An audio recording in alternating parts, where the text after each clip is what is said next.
Chapter 304. Contrary to Michael's expectation, the man didn't sit on the throne but took the lavish chair beside the throne. Lord Ashton, the maids who came carrying a tray with Michael's lemon-added hot water. They immediately bowed towards the man when they saw him. Leave. Lord Ashton flicked his wrist as the two glasses flew right into the hands of Gaia and Michael. Even when facing a fusion stage cultivator, Michael didn't show any signs of worry on his face. He remained calm, pretending that he didn't know the man's cultivation level. You're too young to be the #1 alchemist of Elon and Azair. Both a blessing and a curse, Lord Ashton. But I'm planning to extract only the blessing, Michael said slowly, taking a sip from the glass. How are you gonna do that? By getting the Kane family's backing? That's the plan, Lord Ashton. Michael slightly smiled. Ha ha ha, I like you, kid. I've seen many talented youngsters getting themselves killed because they run around making enemies out of powerful people left and right. Even recently I heard someone piss off Aragoth. Good thing that kid had the backing of guardians. What was his name? Ashton rubbed his handlebar mustache, trying to remember the name. Noah. Gaia reminded Ashton as the light of realization appeared on Ashton's face. Yeah, that's him. You two are friends with him? Ashton's face turned serious. Hell no, we don't touch him with a 10-foot pole. Gaia frantically shook her head. Good for you. If you were anything like that, Noah, you wouldn't be here. Speaking of which, do you know why you're here? Ashton looked at the both of them for a few moments. You got one thing correct. This world is a bad place, especially for a kid with your talents. You're a cub and you want a grown-up lion to protect you. The question is, how far will you go to get the lion's protection? Ashton's lips curved upwards, revealing a fox-like smile. Michael was glad that Ashton finally came to the point. What do you want me to do, Lord Ashton? Kill Alex Fisher. What Ashton just said truly surprised both of them. How do you want him to die? Gaia's eyes and mouth opened wide. She was startled to see how quickly Michael agreed to kill Alex, who is a prodigy of House Fisher. Ashton grinned. Just like that. You're not gonna even ask why? He had seen many youngsters over the years, but there was something different about the youngster before him. Behind the young man's calm, smiling face, Ashton could see the cold killer. There was no hesitation in his eyes. I only need your word that Kane family will back me up after I kill Alex Fisher, Lord Ashton. Kill him during the tournament in front of everyone and Adam will announce you're his best man at his wedding. That will make you practically family. You have my word. And that's good enough for me, Lord Ashton. Michael nodded. Great, my people will make sure you and Alex get to fight. You make sure he dies. Elder Ashton closed his eyes, mumbling something under his breath for a moment as a blue smoke surrounded him. In a blink of an eye, the smoke faded into thin air along with Ashton. After spending some time alone in the throne hall, Michael was just about to stand up to leave the hall when he saw Elder Walter hastening towards them. Did you agree to it? Agree to what? Agree to kill Alex. Elder Walter seemed like he just heard from someone that Elder Ashton asked him to kill Alex Fisher. Michael just made sure that Elder Walter didn't hear anything about killing Alex Fisher from him first. Elder Ashton just informed us about the plan. This is big. Elder Walter was pale in shock. Michael should have been the one to get startled, yet it was Elder Walter who was terrified of Ashton's plan. He wants you to know the importance of this task. Elder Walter handed over a space ring to Michael. He looked into the space ring to see stacks of gold coins, almost 50 million in gold coins. Let's walk and talk. Michael handed over the space ring to Gaia. Just like him, she was also stunned by what's inside. You know about House Oswin? While walking out of the throne hall, Elder Walter asked Michael. You met a couple of them back on Kethin, at the annual auction. Gaia controlled her urge to laugh, thinking about the time she roasted the House Oswin elders when they tried to buy the Demon Soul Stone. For more than 100 years, both House Kane was trying to establish an alliance with House Oswin through marriage. But we were unable to due to various reasons until now. Our house had wants Adam to marry Ariana of House Oswin. If this marriage happened, House Kane and House Oswin will be lifelong allies, will be stronger than all the other houses in Royal Land. I assume things are not going in your way, Gaia asked the elder as he sighed. No. There are rumors that House Fisher is making moves to marry Alex to Ariana. Gaia knew by rumors he meant House Kane's informants in House Fisher. I thought he was gonna marry Selena, he is. That little bastard trying to knock down 2 birds with 1 stone. Michael often forgot that marrying more than one girl is normal in this world. Alex would probably be planning to marry Selena for love, and Ariana for political reasons. If he were to marry Ariana, everything we planned to get would become house fishers. That's where you come in. They walked out of the throne hall. The 3 of them started at the golden paddy fields under the glistening moonlight. You think you can survive the tournament until you match up with Alex? The tournament is a war zone. Every noble family and powerful person uses it to take a shot at their competitor. Killing young talents is one of the efficient ways to cripple a noble house in the long run. Michael didn't answer Walter quickly. He would rather let his actions speak than explain his abilities to the elder. Is Adam participating in the tournament? Gaia asked while Michael was remaining silent. No. Like I said, killing young talents is one of the efficient ways to cripple a noble house in the long run. If we're planning to get rid of Alex, they might be planning to do the same to Adam. They won't anticipate you to kill Alex. It will be done, Elder Walter. Although Michael agreed to kill Alex, he didn't completely trust them enough to leave the castle without assurance. If they tried to screw them by not backing him up after killing Alex, the entire kingdom would see Elder Ashton's conversation with him. The moment he stepped onto the castle, he let out his spiders to record everything for insurance. It was a risk to let the spiders spy on a fusion stage cultivator. Yet Michael took the risk for his safety. If House Kane was to enter into an alliance with House Oswin, not only the 2 families but also Michael would benefit from their alliance. The stronger the Kane family, the less he needed to worry about someone messing with him. Wait here. Elder Walter walked back into the castle. Fuck 50 million coins, these guys really want Alex dead. I have a feeling this tournament is going to be one hell of a ride. She elbowed him in the hand playfully. Both of them were confident in their ability to win the competition. Gaia would participate in the championship tournaments for body-strengthening stage cultivators with Michael's help to hide her cultivation from the committee, while Michael planned to kick as in the main championship tournament for the core formation cultivators. Lord Lucifer. Suddenly Michael heard Azazel's voice in his head. What is it? Michael asked telepathically. There's figure running around River Town, painting your logo on the walls. Michael let Azazel monitor the spider camera he put all around the kingdom, so if something interesting happens like this, he would know as soon as possible. Keep an eye on him. We're on our way. As you wish, Lord Lucifer. Gaia knew something was up looking at his face. Something's up.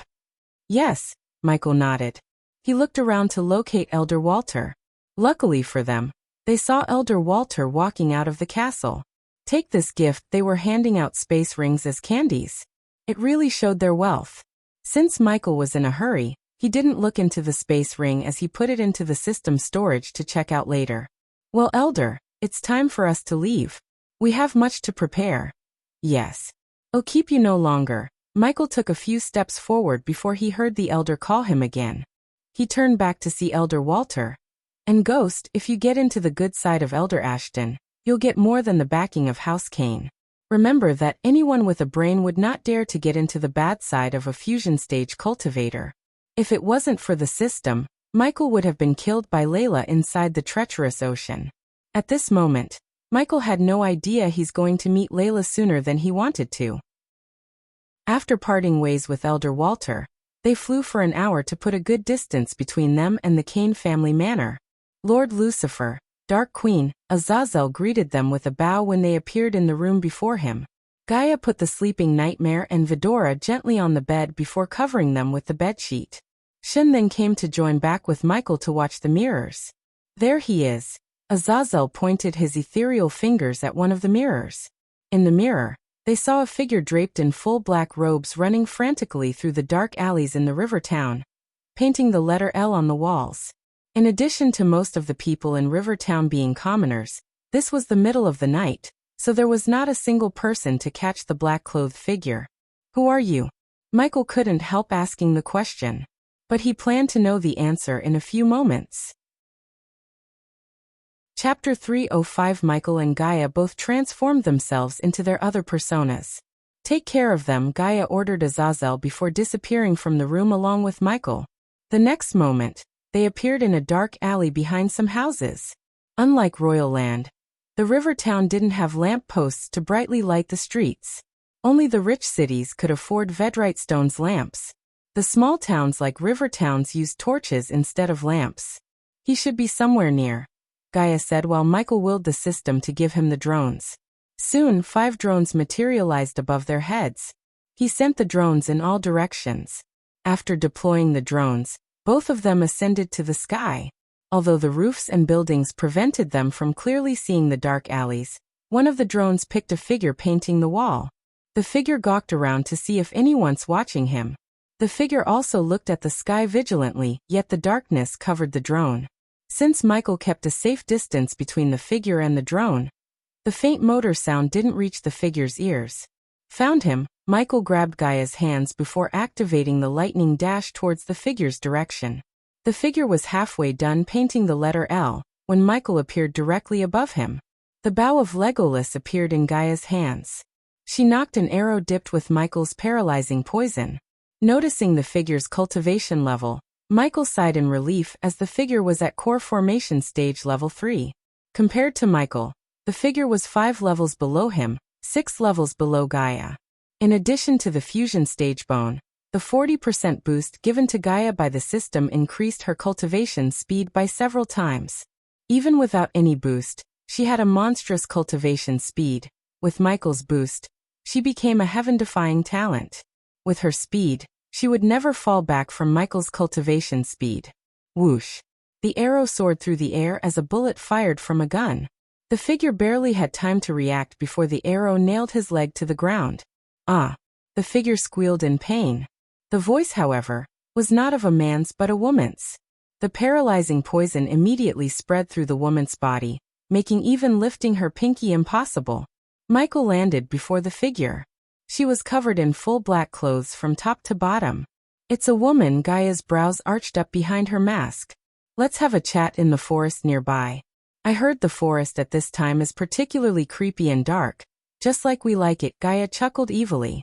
Without wasting any more time, Michael paid the required badass points to teleport the 3 of them to the forest surrounding the river town. The possibility of this figure might belong to the Guardians prevented him from taking her back to his secret lair. He was prepared to do any means necessary to extract the reason why she is painting his symbol all around the kingdom.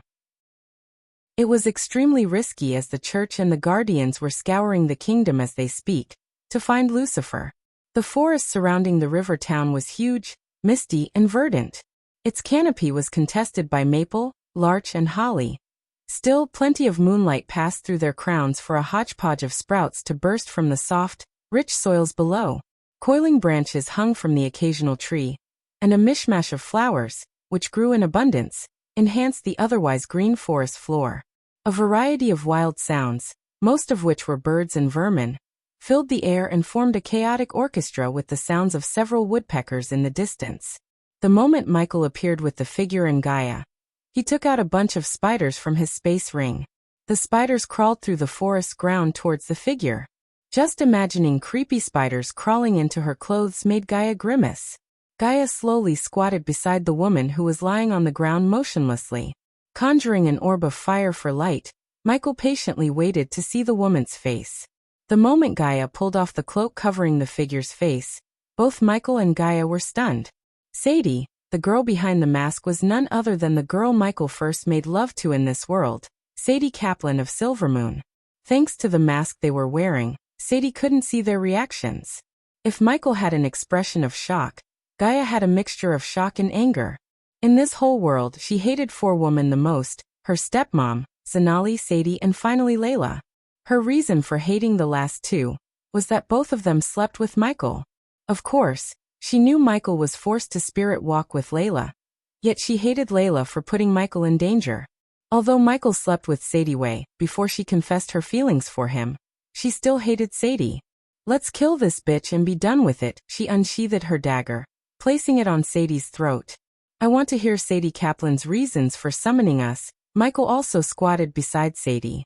With a flick of his wrist, he took 2 potions from the system storage, healing potion, and the antidote for the paralyzing poison. Without letting Sadie see the potion, he poured the potion into her wound. Then he injected the antidote into her left arm. Gradually Sadie began to move her limbs. Lou. Lucy. Lucifer. Gaia tried to calm her anger. After what happened last time when she lost control, she was working on anger management. Sadie picked herself up with difficulty. The usual playful smile, or the glistening of her skin was nowhere to be found. Compared to the last time Michael saw her, she had lost several pounds to the point Michael could see her neck and collarbones. Her eyes lost their shine. They looked dull, like she was crying continuously for several days. Michael really started to wonder what pushed Sadie to this state. I want to trade my soul, Sadie stammered. Her voice had a mixture of overwhelming sadness, anger, and fear. Trade your soul? For what? The concept of devil in this world didn't vary too much from the concept of devil in the earth. For instance, people in both worlds believed the devil would take a soul in return for one's desire. For my sisters, her eyes watered up. She went to her knees, begging Michael with her hands clenched against her chest. What happened to your sisters? Michael asked. While tears were flowing down from her eyes, Sadie retrieved a stack of posters from her space ring. She reached out to give the posters to Michael. Gaia took the posters from her hand carefully. She could see a painting of a beautiful girl with her basic details like name, age, cultivation level, address, and last known location. Gaia flipped the poster stack to see another girl with all those details. Each poster had a face and detail of a young girl. Gaia handed over the posters to Michael as he did the same, going through all the posters one by one. It seemed all the girls were missing. There were at least 50 posters in the stack. They are all missing. It's my fault. All of them. Gone. My fault. She fell belly flat to the ground. Her cry of sorrow seemed legitimate. Seeing her cry like this made even Gaia feel pity for her. Since Michael knew the Guardians acted as the major law organization, he asked the obvious question first, although he knew the answer. If they are all missing, why didn't you go to the Guardians? And why isn't your Silvermoon looking into this? Asked Gaia. The Guardians humph. The sorrow in Sadie's eyes transformed into a fit of volcanic anger. Her eyes became eyeshot in a blink of an eye. Tell us the full story, Michael asked. Although this was not a situation he should be happy for, his mind quickly formulated a plan to increase his power using this unfortunate situation. If he could somehow find the missing girls, he would be able to get Sadie to his side. In the future, when Sadie became the Silvermoon sect head, she would work for him. Thus, the Silvermoon would become another major power under him. While tears gushed out of the eyes like a flood out of the floodgates, she began to tell them the story of these missing girls. Sadie's story was simple, yet Michael could sense a tragedy in her story. The short version of the story was the Silvermoon used to send girls to noble parties, galas, and rich people gatherings to accompany rich noblemen. Since the girls were extremely beautiful and trained to sway the men, many noblemen desired for these girls to be their partners even for one night. The Silvermoon girls would make these men happy while getting crucial information from them. Knowledge was power, and Silvermoon thrived on gathering knowledge. Noblemen asked, they Silvermoon sent girls. They came back with the information. That was the cycle until recently, when something began to change. The girls Sadie sent began to go missing.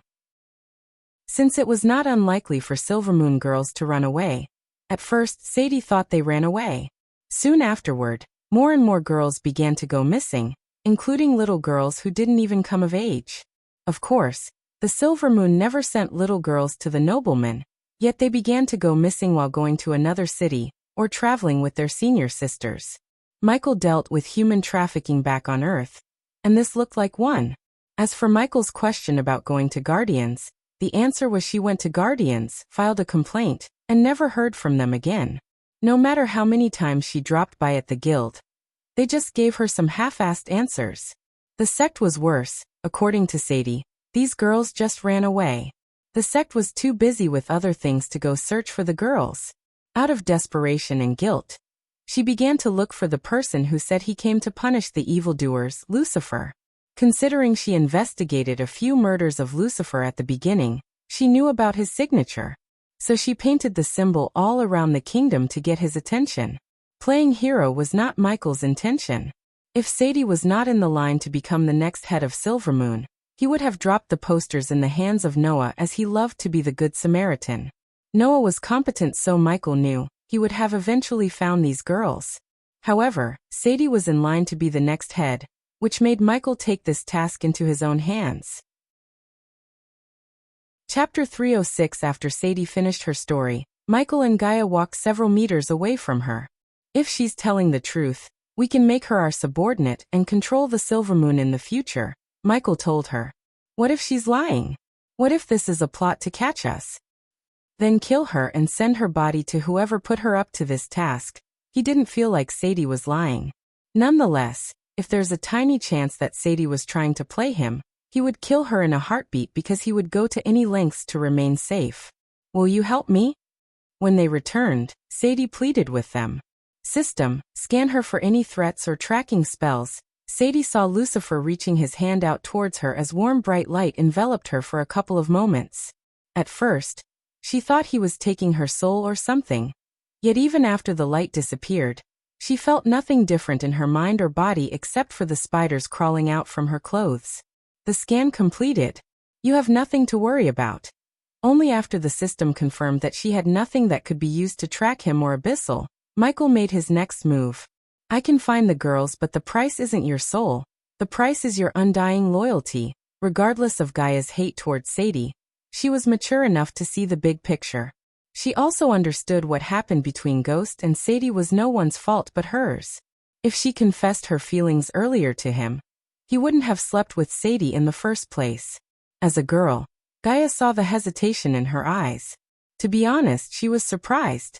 Sadie was ready to sell her soul in a heartbeat, yet she hesitated to sell her body. What? You want me to dash? No sexual things involved, as you might presume. When she hesitated, Gaia interrupted her. Horrible things happen to innocent people every day, Sadie. You're feeling what you're feeling because it happened to the people you care about. I'm not an angel who comes when you call and hold your hands through your problems. I'm Lucifer. When I come, the problem disappears.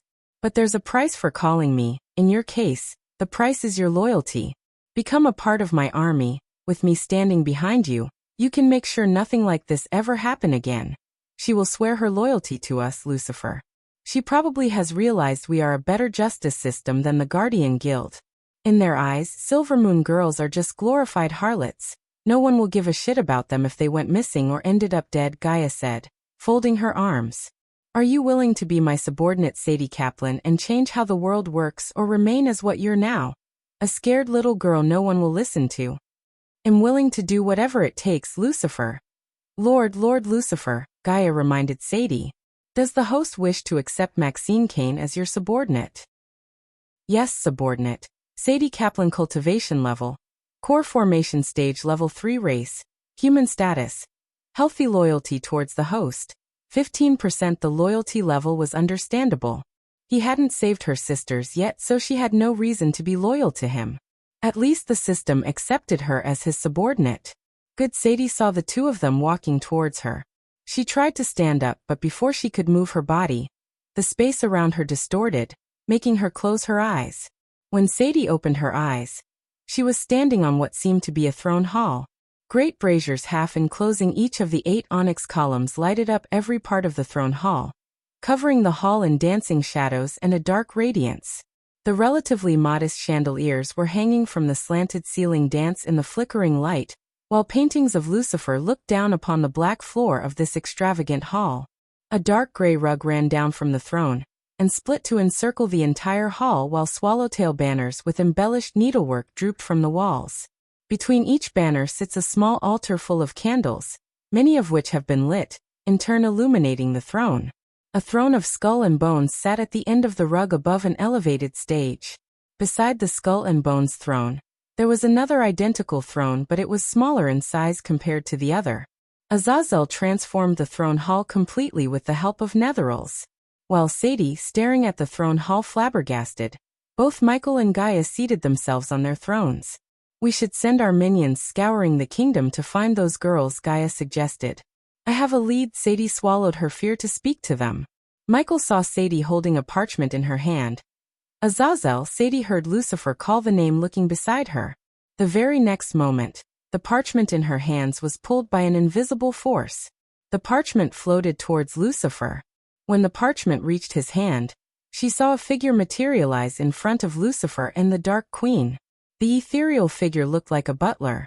She had never seen ethereal figures before. She only heard of them in the books. Michael read the parchment with Gaia. He then took his gaze away from the parchment to look at her. Minister Magnus, Michael asked, expecting her to explain how she came to the conclusion that Minister Magnus had something to do with the girl's disappearance. Shiho, the first girl who went missing, attended Magnus' party before her disappearance. Hanako went missing after going to Magnus' cousin's annual gala. Most of the girls went missing after attending some kind of party organized by someone related to Magnus. He's the common factor in all of this. Sadie clenched her fist as her nails started to penetrate her soft palm. Did you make any kind of move on Magnus to see if he really has something to do with the girls? Hearing Gaia, Sadie shook her head. He was recently promoted to take care of the military. He's using this as an excuse to avoid meeting people. That scumbag is pretending that he has a threat to his life. I couldn't get into or get him out of his manor. That shouldn't be a problem. No matter how protected he is, he wouldn't sleep with his guards around, since he needed to live stream killing criminals to boost his legend and earn badass points. He guessed he could start with Magnus. Gaia noticed Sadie open and close her mouth like she has something to say. What is it? Spit it out. Rumor is he's coming to the opening of Ghost's restaurant. Michael's brows arched up behind his mask. He just asked Ricky and Daniel to distribute the opening posters around the kingdom. Yet Sadie knew who's coming to the opening. This was why the Silvermoon sect was so successful, as they were basically a spy organization. With the right guidance and tools, Michael could turn the sect into a super spy organization. Coupled with his spiders spread around the kingdom, he could really see his shadow society thriving in the future. There are a couple of roads he could take to reach the river town. The good thing is they are all coming through forests of the Sunrise sect, Gaia said as Michael took an earbud from his system storage. With a flick of his wrist, he sent the earbud flying towards Sadie. Put this in your ear.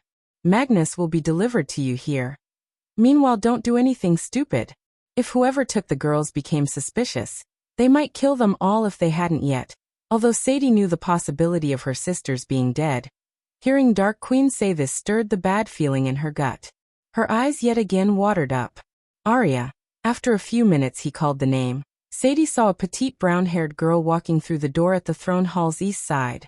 She knelt before Lucifer on one knee. Coordinate with Azazel and Sadie and search the docks and borders to locate anything suspicious. Yes, Lord Lucifer, Arya said confidently as Michael looked at Azazel. Tell Dalar to release a few netherals to the royal land. That should keep the church and the guardians busy for some time. As you wish, Lord Lucifer, Azazel bowed. After giving them their orders, he sent them away except Sadie. From now on, keep away from the guardians.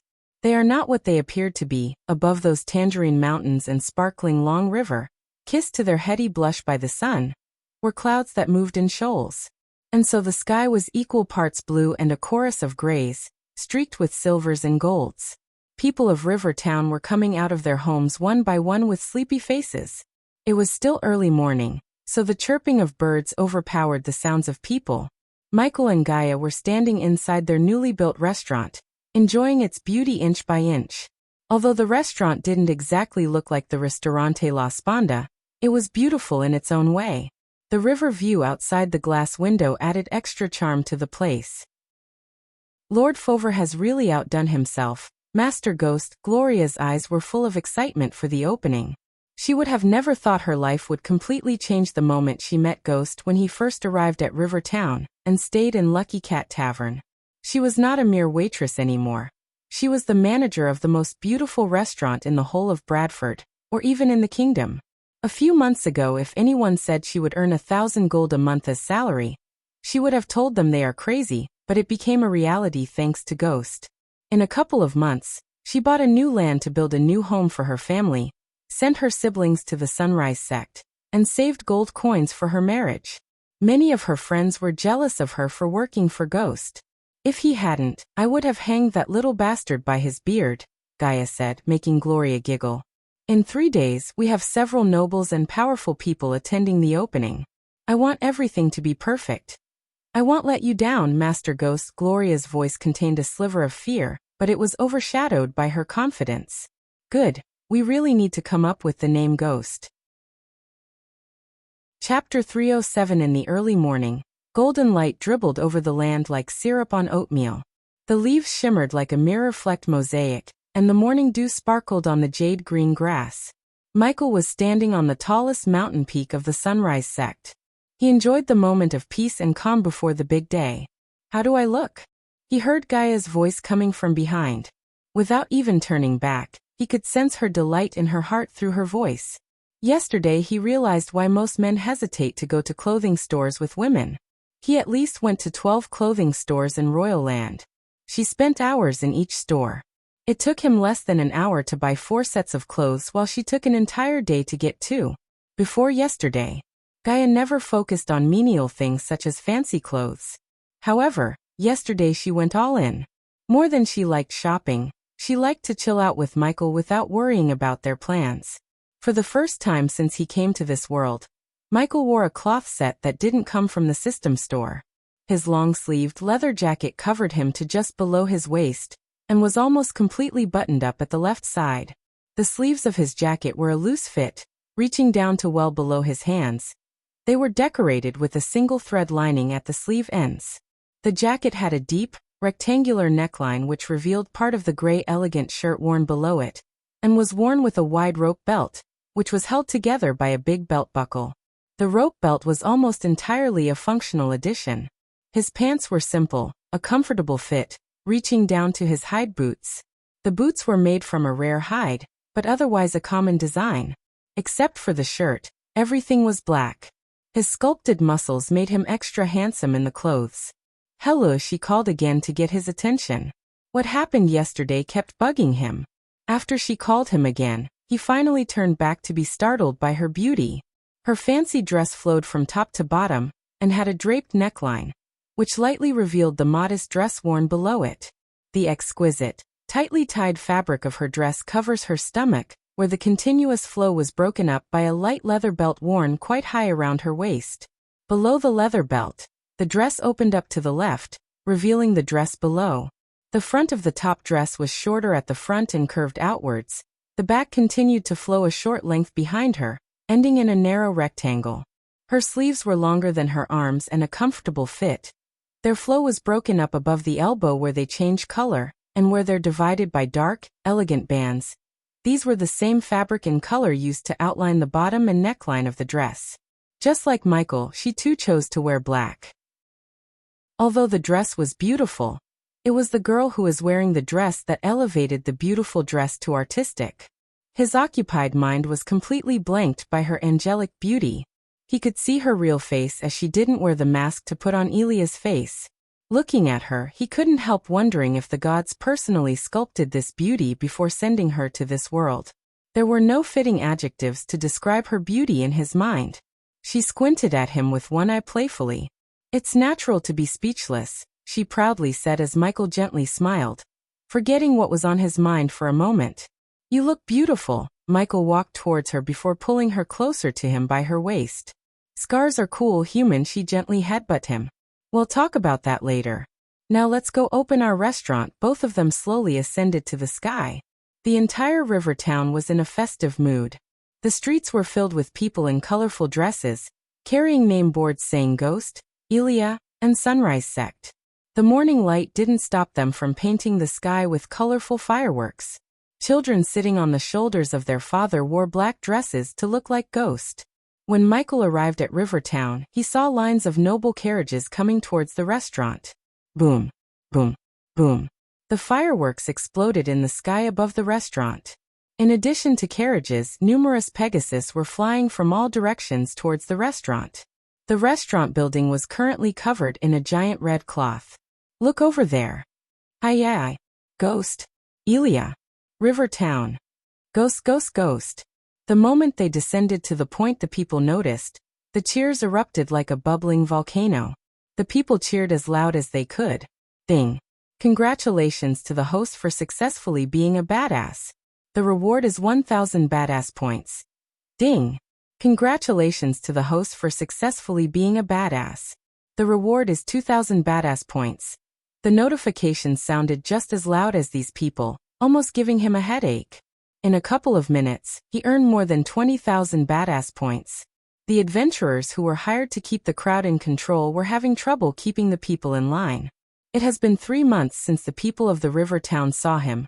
In 3 months' time, the river town's economy and status were elevated significantly.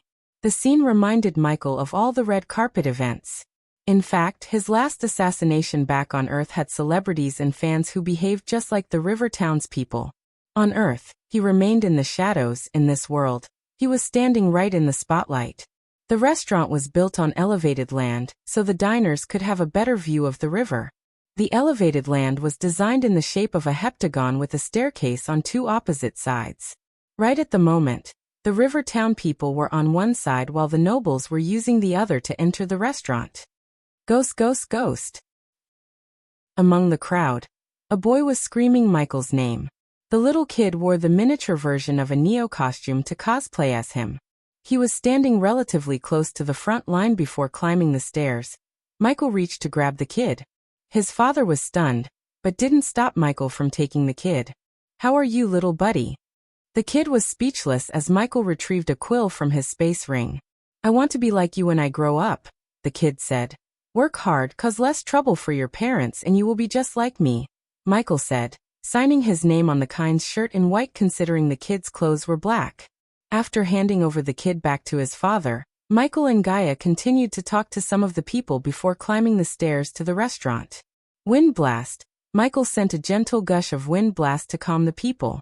The sudden wind produced a howling sound, instantly silencing the people. "People of River Town," Michael began to speak. His voice was amplitude by arch energy to sound loud, so the entire River Town could hear him. "It's been almost a year since I came to River Town. Although it's a short amount of time, I have nothing but great memories here. That was why I decided to open my first business in River Town. This is a starting point of River Town's glory as 20% of my restaurant's earnings will be used to develop River Town." The cheers erupted the moment they heard Michael donating 20% of the earnings to their town. The Sunrise sect will build new roads, bring more job opportunities through new business, cultivating the lands around the town so all the ingredients needed to run the restaurant will be cultivated and bought from River Town. The cheers kept erupting non-stop. The people became extremely excited and happy. Some of them even shed tears in overwhelming joy. I can list what we are planning for the River Town all day. But actions speak louder than words, so let the action begin. "People, welcome to the majestic Hades," as he said. Michael turned back, pointing his finger at the clothes. A bolt of lightning shot from his fingertip to light red clothes in the fire. He specially bought this cloth from the system store. The bright red flames burned as it looked like the building had a crown made of flames. The flames only lasted for a few moments before fading into nothingness, showing the name board and the restaurant building. The name The Majestic Hades was etched on the building's top with golden letters. Finally, after 6 months of building and preparing for the launch, they opened up the restaurant. "Also, my dear people of the River Town, you don't need to treat me like a celebrity. I don't want any fan clubs or this kind of parade for me every time I visit the town.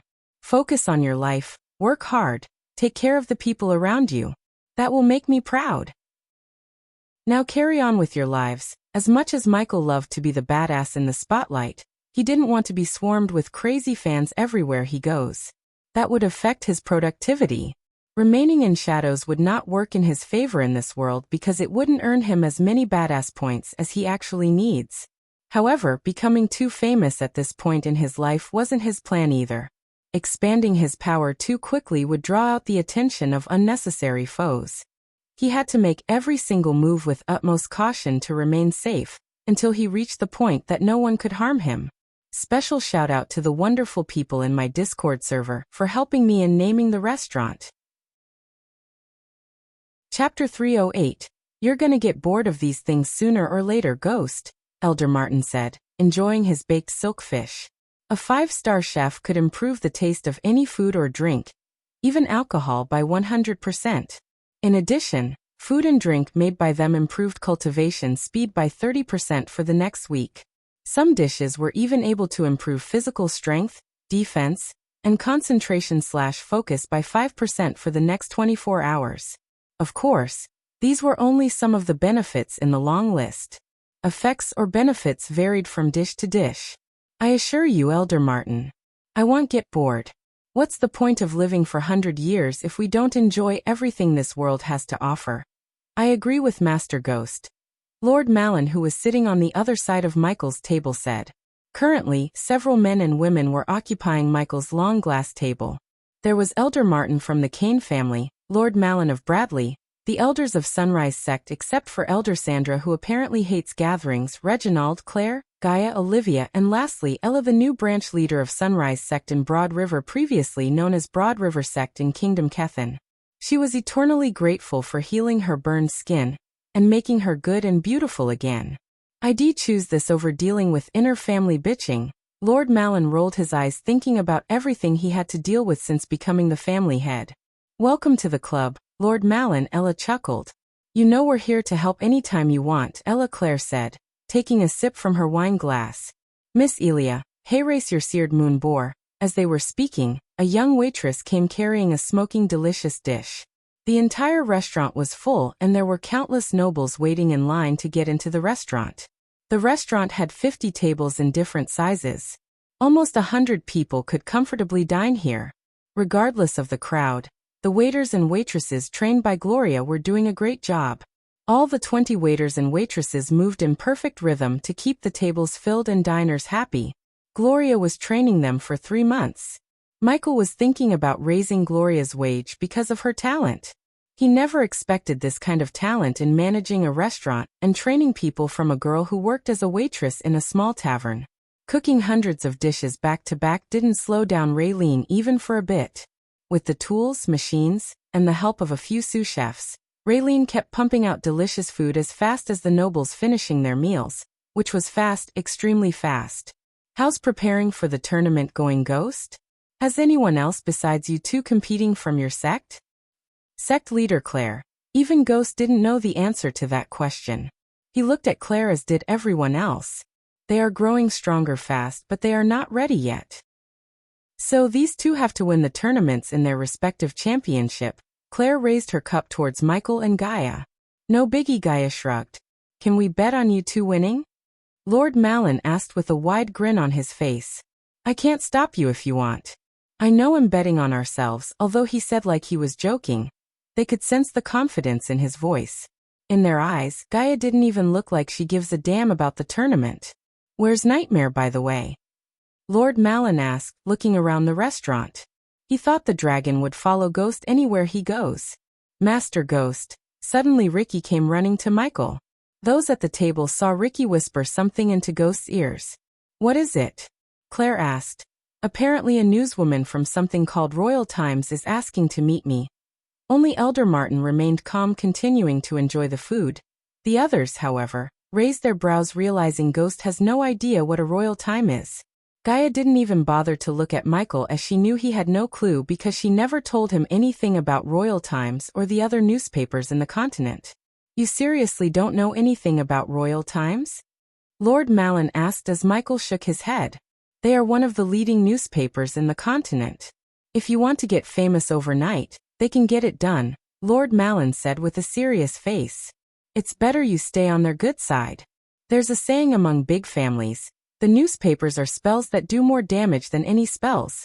After seeing Elder Malin offering him a piece of advice, Michael nodded, deciding to meet this newspaper woman. I think you made it into the Elon Prodigy rankings. Everyone agreed with Ella with a nod. Michael didn't need any explanations on the rankings, because it was pretty obvious. When he was an assassin, the Dark World always used to bribe journalists to cover their tracks. The Dark World manipulated everything in the newspaper related to them.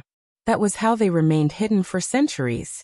Therefore, Michael had little to no trust in these so-called newspapers to print the truth or the rankings precisely. He guessed there are noble families that have already paid the newspaper to get the prodigies of their family a higher ranking. All right, that's my cue. Gaia stood up from the table with her plate. Where are you going? Michael asked. Trust me, it's better I stay away from these bitches. I have a bad tendency to break their noses. See ya, ladies and gentlemen. She waved at the guests before running back into the kitchen. Shall we? Claire gestured at Ella to leave the table, but Michael stopped them. No need for you guys to leave. She's gonna interview me, not you. Let me take care of this. Michael wanted the newspaperwoman to see him with the people at this table, especially Elder Martin from Kane family. If she were to write he has a good relationship with the Kane family, it would pave the way for new opportunities with other noble families, as well as keep the rogue and hostile cultivators away from him. Ricky, bring her to me. Michael wiped off the corners of his mouth with the white cloth. Winnie, Michael called out to the waiter who served his table. The guy was still flabbergasted at the fact Michael remembered his name from the start he met him. The other prodigies wouldn't even acknowledge the existence of waiters like Winnie, yet Michael treated each and every worker with the respect they deserve. Does Master Ghost need anything else? Glass of grape juice is enough for me. What about you, ladies and gentlemen? Bring that menu of yours, kid. Elder Martin didn't hold back filling his belly.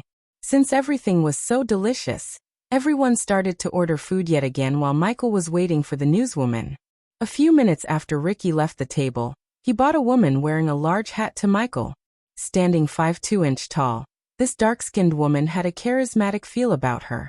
She had a triangular face, a straight nose, small lips, and her dark brown eyes were heavy-lidded. Her black hair, dyed completely peach, was short, shiny. She wore an obvious foundation, glittery lipstick, natural-colored blush, complimentary eyeliner, and artistic eyeshadow. Take a seat, miss. Nadia Hall from the Royal Times. Michael stood up, shaking her hand, then sat back. When she noticed the faces at the table, she was slightly surprised, especially when she met Elder Martin devouring the chicken. Winnie. Oh no, Master Ghost. I'm filled, she said with a smile that was neither too friendly nor too cold. As you wish. Michael did not force her as he waved off Winnie, letting him take care of the other tables. Thank you for agreeing to me on such short notice, Master Ghost. Do you know why I'm here? She spoke in a thick British accent. The fact this world has accents similar to those on Earth surprised Michael. No, sorry. I don't quite follow the newspapers. So no. Let me enlighten you then. As you may or may not know, the Royal Times have been watching the young talents very closely. We wanted to do a piece of the new rising start of Elon U. What better time than now, a week before the big tournament? I know you have guests to take care of, so shall we start the interview, Master Ghost? She placed a parchment and a quill on the table. She then closed her eyes, casting a spell on the parchment and the quill. The quill started to write itself. Let's start with your name, Ghost. Is there a reason behind your rather uncommon name? Michael relaxedly took a short sip from the grape juice. People called me Ghost for some reason when I was little. It stuck with me ever since. People? What about your parents, Master Ghost? Only after this question, Elder Martin raised his head to look at Michael. Everyone was interested in knowing the answer. I don't have any. I'm an orphan. Many people who heard Michael's answer were surprised. They never imagined an orphan reaching the stage where Ghost is. Hiding her surprise, Nadia moved on to her next question. It's difficult to make a name for oneself in the world of cultivation with a family backing you. So how did you reach this point without any family support? Hard work, he simply said. On Earth or on this world, Michael worked his ass off. He might have a system, but he needed to work mentally and physically to get to this point. Without hard work, no one could use the system to its full potential. Hard work. That's it. Hard work beats talent when talent doesn't work hard, Miss Hall. I had to pay in blood and sweat to get everything in my life. Chapter 309. The nobles were having double fun. On one side, they were enjoying the delicious meal of their life. On the other hand, they were watching the interview live. How do you explain your talent for alchemy? Do you think you were born with it? I was fortunate to have a mentor. We used to go to all kinds of dungeons and ruins searching for ancient scripts and long-lost methods. The good old days. Nadia's eyes sparkled when she heard about Michael's mentor. She immediately asked a follow-up question. Can you please tell us about your mentor? All our readers would be interested in the person who mentored the youngest 5-star alchemist in the continent. I can't talk much about him as he values privacy more than anything. But I can tell you this. He's scary and much more talented than any alchemist I know. Michael's answer was vague, yet it had the right amount of mystery to let the others keep guessing. It would also stop people from wondering how he became a 5-star alchemist to some extent. Speaking of privacy, we don't know anything about your life before you came to the river town? Where did you grow up actually? She asked another question that many were wondering. Even Claire looked interested in knowing the answer to this question. Where didn't I grow up would be the fitting question. Michael smiled, taking a sip of grape juice. If you want to know the answer to the question where was I before coming to River Town, the answer is or many raised their brows in surprise. They never expected him to come from the most powerful continent in the world. The other 3 continents couldn't even be compared to as they were the richest, largest powerful continents. The main reason for Aur's prosperity was that Aur had several races living together. Although there were struggles between the races such as the enmity between dwarves and elves, they didn't go to war with each other to prove who's the superior ones. Instead, they developed their own kingdoms and empires to be the number one. This altogether lifted the status of the entire continent. Wow. You're far away from home. Home? No. Home is where I am. River Town and the sect is my home now. Claire gently smiled as Nadia's quill wrote every single word that came from his mouth onto the parchment. What made you come to the River Town, Master Ghost? The weather. That was my reason, chuckled Michael. As an experienced newswoman, she knew when someone's brushing off the question. Usually, she would focus on that particular question until she got something juicy. But she was experienced enough to know that Ghost is not going to explain his reason for coming to the River Town. Master Ghost, we know you like to keep it yourself and focus on. Nadia paused for a moment searching for the right word. Accumulating power and money while trying to avoid making enemies, she slowly moved on to the serious topics of her interview. She obviously did her research on Michael. But what made a guy like you massacre an entire sect overnight, including the sect leader? You actually tied the sect leader on a pole and burned him alive. Roasted him alive like a turkey, that's what the people were saying. Claire noticed his smile slightly changing into a cold one. Miss Nadia, you obviously did your research. So please tell me this, do you know what the Blood and Bone sect did? Michael asked Nadia. The people only knew Ghost massacred the Blood and Bone sect overnight, but most of them didn't know why he did that in the first place. I think it's because they killed the people in Rosewood Village. Michael put down the glass in his hand. His smile completely disappeared from his face. You said I massacred the sect and the sect killed the people in Rosewood Village. He emphasized the words massacred and killed. What the sect did was a massacre. What I did was justice. The least we cultivators could do to the commoners is let them be. The waiter and waitresses who heard Michael had their respect towards him lifted to another level. Let's talk about Heaven's Gate competition, Master Ghost. You're the first person to reach the 100th step. How did you do it? It wasn't very difficult. He could feel all the eyes on him, looking at him with both shock and surprise. Speaking of Heaven's Gate, there are rumors you and Miss Selena have some bad blood between you two. What's your comment on that? No comment. I don't respond to rumors. Nadia seemed disappointed. Yet it didn't stop her from coming up with a follow-up question. We have on good authority that she personally came to interrogate you with the truth extractor pill that was concocted by Pill King Gabriel himself. I think what she did was out of grief. I was in the Nether Realm when her cousin was killed, and everyone knows there's no way of coming out of the Nether Realm until the portal opens. It was a desperate attempt to catch the killer. I'm not blaming her for doing that. He sounded truthful. However, Michael was planning to settle the score between them at the tournament once and for all. On the topic of tournaments, who do you think has the most chance of winning them? My girlfriend Elia will win the championship for the body strengthening stage, and I will win the other, Michael said casually. For some nobles he sounded arrogant. For some others he sounded confident. As far as Michael was concerned, if he couldn't even win the tournament with the system's help, there was no way in hell he could conquer this world. At the same time, he didn't think it would be easy to win as he was accumulating badass points to buy new spells and upgrade the existing ones. Wow, you sound pretty confident, Nadia giggled. What he said was a good piece that would stir the heat between the youngsters who were competing. The more hype her newspaper created for the tournament, the more the tournament committee would pay them. If your parents were to read this, What would you say to them? He was slightly stunned by her question. He never expected her to come back to the topic of his parents. Is it really necessary to ask him about these things? Claire intervened. She didn't like Nadia poking into the bad memories. It's okay, sect leader Claire, Michael said before Nadia could answer Claire. First of all, I don't have any parents. The moment they chose to throw me away like a piece of trash they never wanted, they ceased to exist in my world. I used to watch children play with their parents. You know how their mothers loved them, the fathers protected them. I envied them when I was little. Although Michael and Abraz were two different persons, the pain of being an orphan was the same for both of them. He knew he was Abraz, so he wanted Abraz's parents to know what he's feeling. When I was 7, I still remember that day vividly. I stole a piece of bread as I didn't eat anything for 3 days. The baker, who was a heartless son of a bitch, caught me and gave me this. Michael slightly pulled his shirt away to reveal the burn mark near his collarbone. He punished me for stealing by burning me with a flaming charcoal piece. I cried until I had no tears left in me.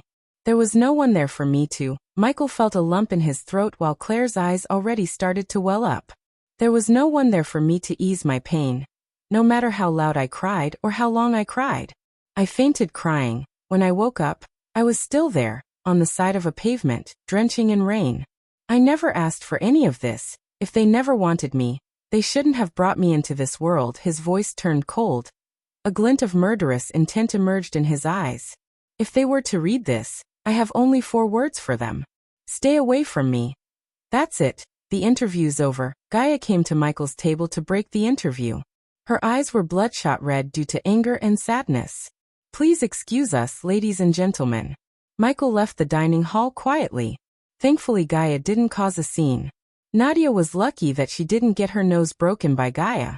2 days after Michael's interview with Nadia, Diana was sitting on a bench in her garden. The newspaper she was holding was drenched in her tears. No one could be seen in the garden except Diana. She sent all the guards and servants away. Because she had to leave Kethin to get something important, she couldn't go to the river town for the restaurant opening. So when she heard he gave an interview, she paid thousands of gold coins to get the first printed edition, as she couldn't wait to read her son's interview. She wasn't crying her eyes out because he told his parents to stay away. She cried, thinking about the pain he went through when he was little. She could feel his hate towards her and Ethan through his words. She never wanted any of this to happen to him. Her heart bled reading his story. If she could, she would want to go to him, tell him everything, and beg for his forgiveness. Chapter 3:10. The grayish clouds filled the sky, preventing the sunlight from coming through like border guards. The foliage slowly danced with the howling wind. The gloomy sky warned the ground about the upcoming heavy rain through drizzles. While the drizzles were slowly transforming into a heavy downpour, Ethan came to the garden where he saw his beloved wife sitting on the bench holding the newspaper. He was holding the same newspaper as his wife. In her sorrow, Diana didn't even notice Ethan sitting beside her. First edition, eh? Ethan tried to open with a joke. It's not your fault, Diana. Ethan wrapped his arm around Diana's shoulder. I lost him because I was weak. Wasn't that my fault? You weren't weak. The Sky Hall was too powerful. You know that, everybody knows that. You had no choice.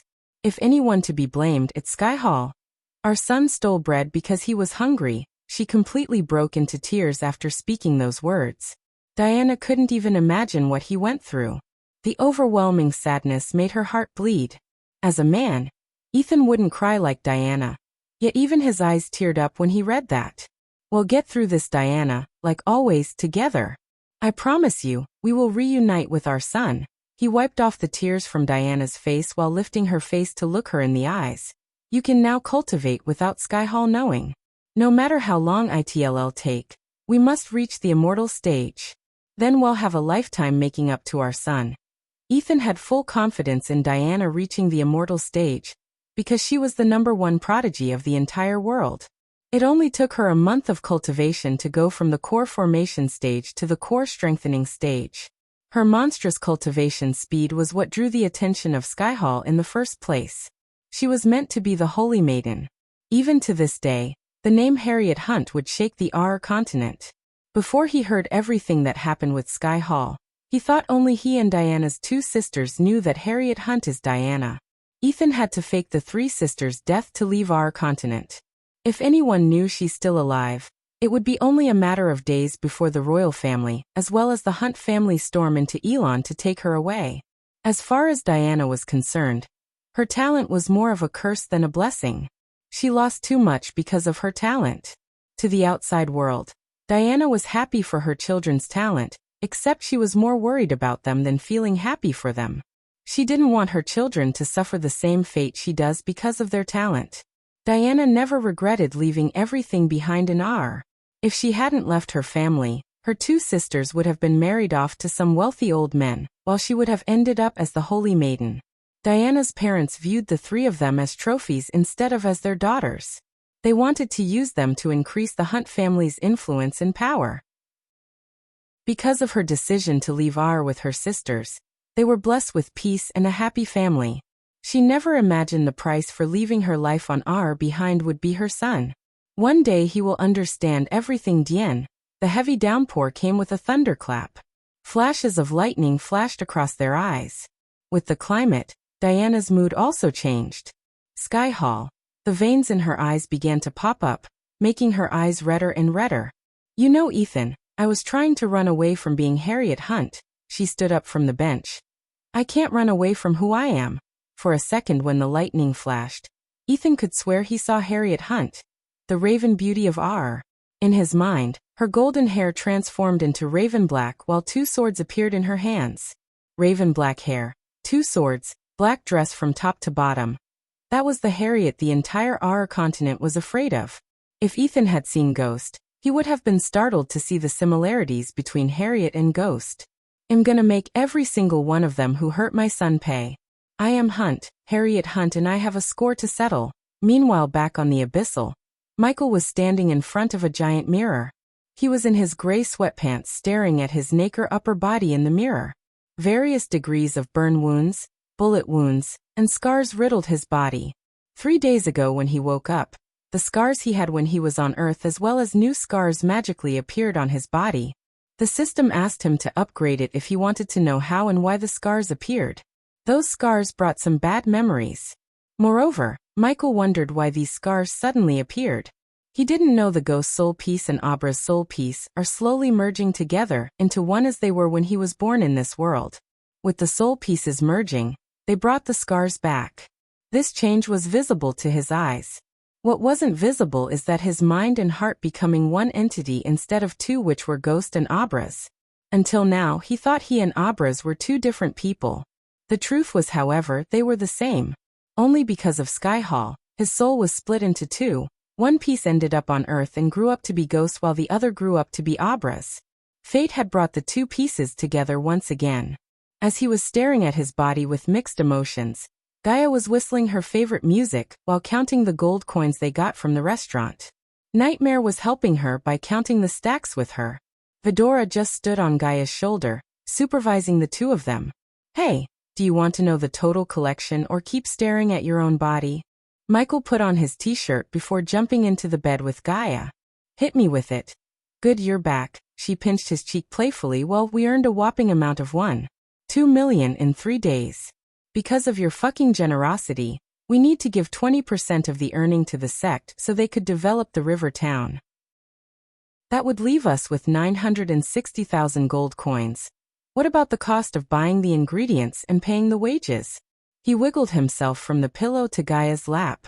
She didn't mind as she would sometimes rest on his lap, and he would do the same.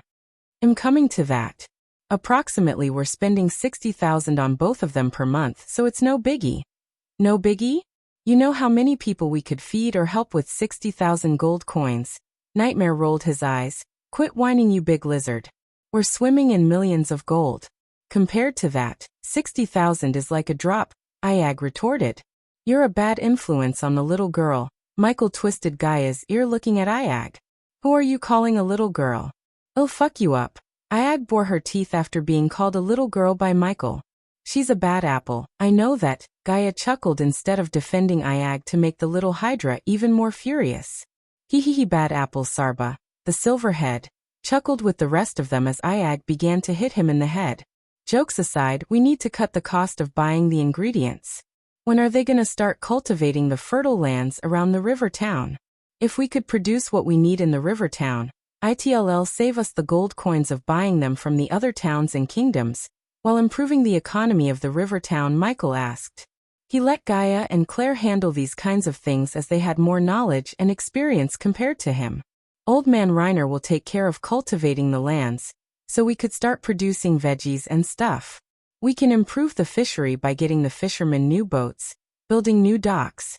That still leaves us with exotic meat and seafood. There's no way we can get them in the river town. Reginald said he will introduce some of the contacts we could use to get these things for a cheaper price. I'm thinking about letting Raylene and Gloria handle the negotiation. After all, Gloria is the manager and Raylene should come out of her shell. I agree with that. Raylene is still too timid. Nightmare agreed with Gaia's plan. You're right, let them handle it. It's settled then. Gaia laid back on the bed with Michael. She rested her head on his hand as Nightmare and Vidora curled between them. I was talking to Raylene the other day. She said there are a lot of things to be done before the marriage. Oh, I'm listening, Michael winked at her. Kids hear you, perverted bastard. She quickly tried to cover Nightmare and Vidora's ears, but she neither had enough hands nor time to cover their ears before they heard and realized the hidden meaning behind Michael's words. Lord Lucifer. Their playtime was interrupted suddenly by Arya.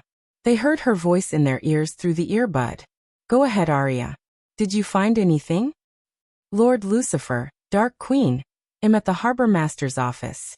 The container I told you about belongs to the Guardian Guild. They are going to load the container into a ship. Do you think the girls are inside? Gaia asked.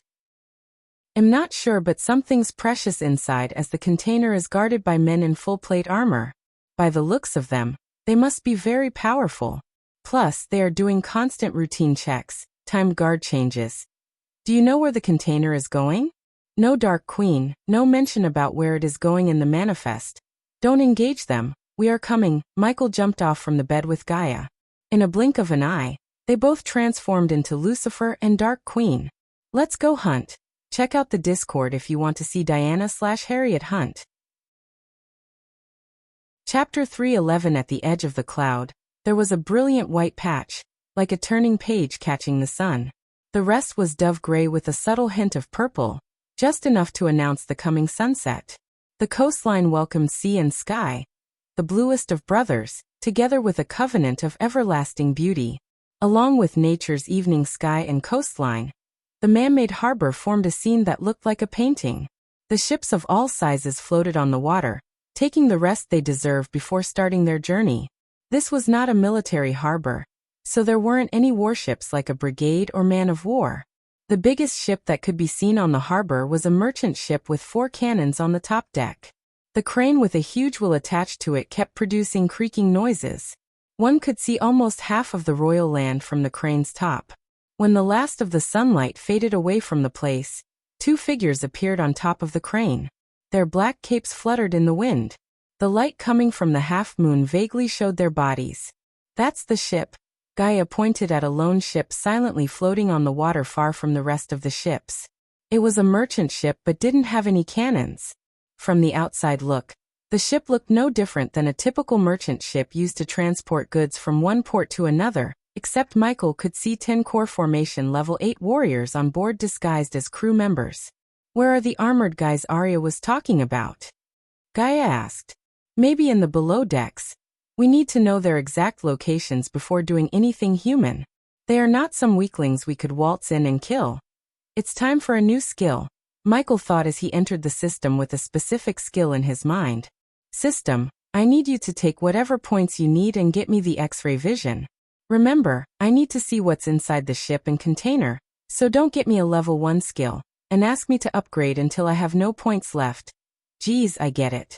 I know the right thing to give you and I'll integrate it with Eyes of Darkness for 2,000 badass points.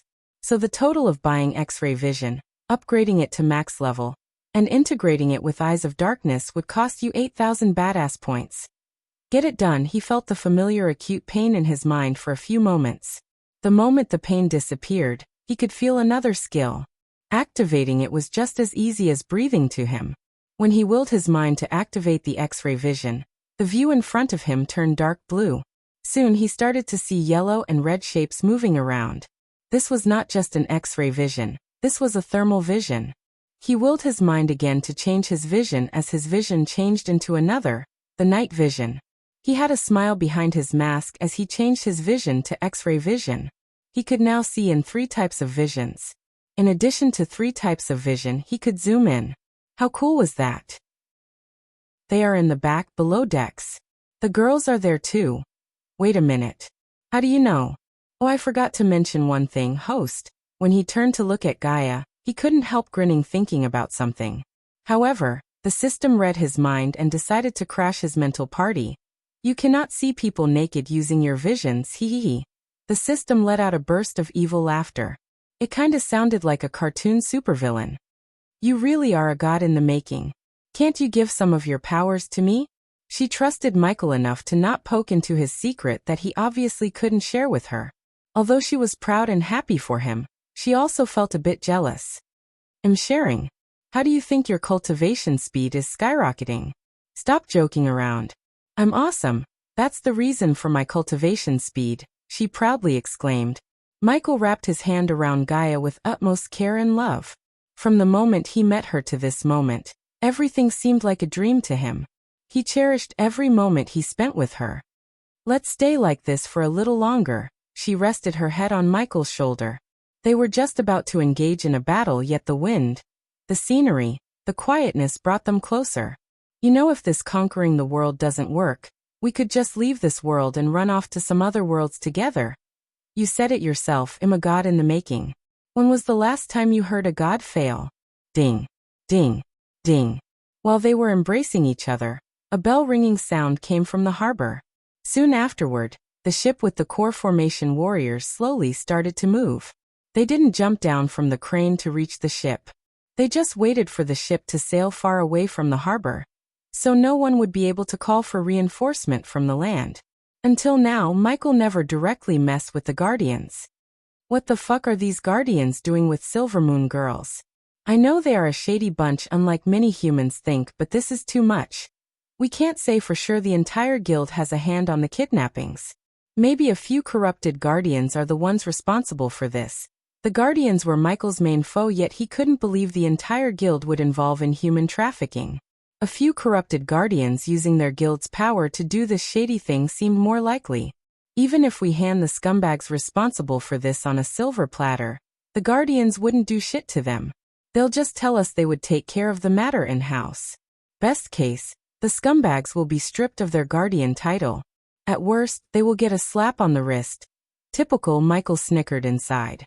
The Guardian Guild wasn't too different from a government in some countries where politicians rarely got punished for their crimes.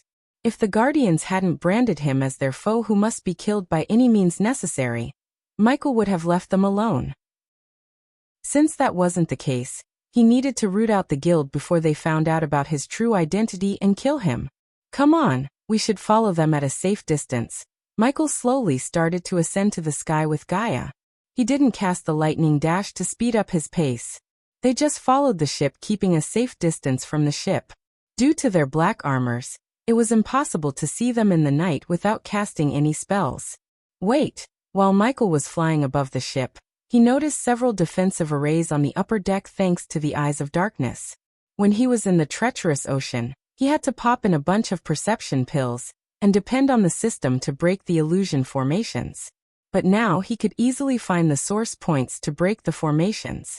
Although he found the source points, destroying from where he was would reveal his location as well as alert the guards. That's where Gaia came in. He quickly bought a laser pointer from the system for 100 badass points. What? Can you shoot that exact point from here? Can I? Humph, she sneered as the bow of Legolas painted in black materialized in her hand. She knocked an arrow, feeling the wind's direction before releasing it. The arrow soared through the arrow like a bullet. The moment the arrow hit the place pointed by the laser, Michael saw the defensive formation fade away. The guards were oblivious to the formation's disappearance. That's how you break a formation: find the source point, destroy it. Michael explained the reason why he asked to shoot that place. How many formations are remaining? She nodded before asking. One on the rudder stage, one on the crow's nest. Use the ice arrows. The first formation was located on the ship's far back, so firing an arrow did not alert the guards. However, there was a guard steering the rudder, and another one would soon come to take the crow's nest so he or she could watch over the skies and the sea around. If they found the arrows, they would alert the guards, which might make killing them difficult. Stealth seemed to be the best option to kill the warriors, especially the 2 core strengthening stage cultivators. Who knows what kind of spells they possess? Therefore, Michael wanted to kill them as discreetly as possible. Because of his alchemy trait, he created a new type of liquid. Mixing the liquid with water made the ice arrows immune to the fraction produced when flying through the air. Hence, the ice arrows won't dissolve in the air before hitting the target. However, after hitting the target, the liquid mixed water's molecular structure would be changed due to the collision force, resulting in immediate evaporation. The only downside of using the ice arrows is they weren't strong enough to penetrate a human body. That downside didn't matter when it came to destroying source points. Gaia quickly fired an arrow to the formation source point on the crow's nest before flying to the rudder stage, where they saw a core formation warrior steering the rudder, while whistling carefree. Currently, there were 5 core formation guards roaming on the upper deck on top of the guard at the rudder. One of them reached the crow's nest with a quick swift jump. Boom! Boom! The sound of thunderclaps could be heard coming from a distance. In addition to streaks of lightning, he saw a tornado forming in the distance. We should use that storm as a distraction to kill them all, she said. What's on Michael's mind? With a nod, Michael moved away from the ship instead of taking a risk of firing the ice arrow to the formation source point on the rudder stage. Chapter 312. This is why I hate the oceans. Bloody hell, mate. Let the others know we are running into a storm. Secure the cargo. I don't want anything to happen to the cargo. The core formation guards on the upper deck talked to each other while staring at the brewing storm on the horizon. Among the 6 guards on the upper deck, 2 were standing on the ship's front, 1 was standing on the crow's nest, 1 on each side of the ship tending the sail masts. The 6th one was the guy steering the rudder. Luckily, they were all staring at the storm as none kept an eye on the rudder steering guard. Unfortunately, the source point of the formation on the rudder stage was beside the rudder steering guard. Even if she fired an ice arrow, the noise would alert the guard. Full Lucifer mode. The moment he ordered the system, his eyes began to shine in crimson red while the cloud of darkness, a cloud of black smoke, enveloped Michael around. That's the point. Wait for my signal before firing. Michael cast the lightning dash spell right when a lightning flash appeared to reach the guard. Just a second before reaching the guard, he also cast the death range, making the rudder stage completely dark. Ha! The guard was startled by the sudden darkness around him. But before he could do anything, Michael grabbed him from behind, taking off to the sky immediately. Crack! Michael snapped the guard's neck midway in the air. Breaking a neck was not as simple as they show in movies. It required technique, strength, and training. He had everything. The strength enhancement he got from death range made breaking the guard's neck as easy as breaking an egg. Ding! Congratulations to the host for killing a core formation stage, level 8 cultivator. The reward is 210,000 experience points and 1,000 badass points. The moment he killed the guard, Gaia fired the ice arrow, breaking the last defensive formation. Take care of the 2 in the front. I'll take the other 2, Gaia nodded as she flew towards the ship's front from the back. The guards' focus was on the storm, so they didn't notice Gaia above them through the dark night.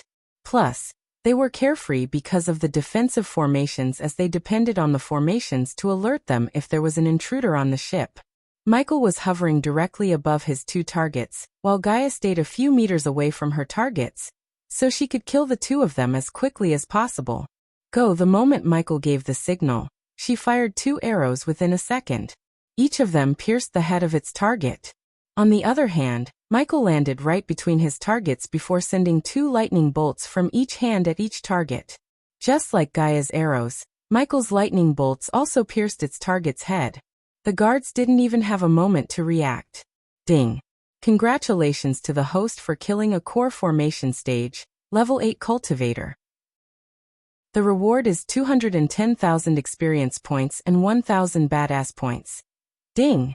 Congratulations to the host for killing a core formation stage, level 8 cultivator. The reward is 210,000 experience points and 1,000 badass points. Ding! Subordinate Gaia killed a core formation stage, level 8 cultivator. The reward is 210,000 experience points. Ding! Subordinate Gaia killed a core formation stage, level 8 cultivator. The reward is 210,000 experience points. Congratulations to the host for leveling up. The current level is core formation stage level 9.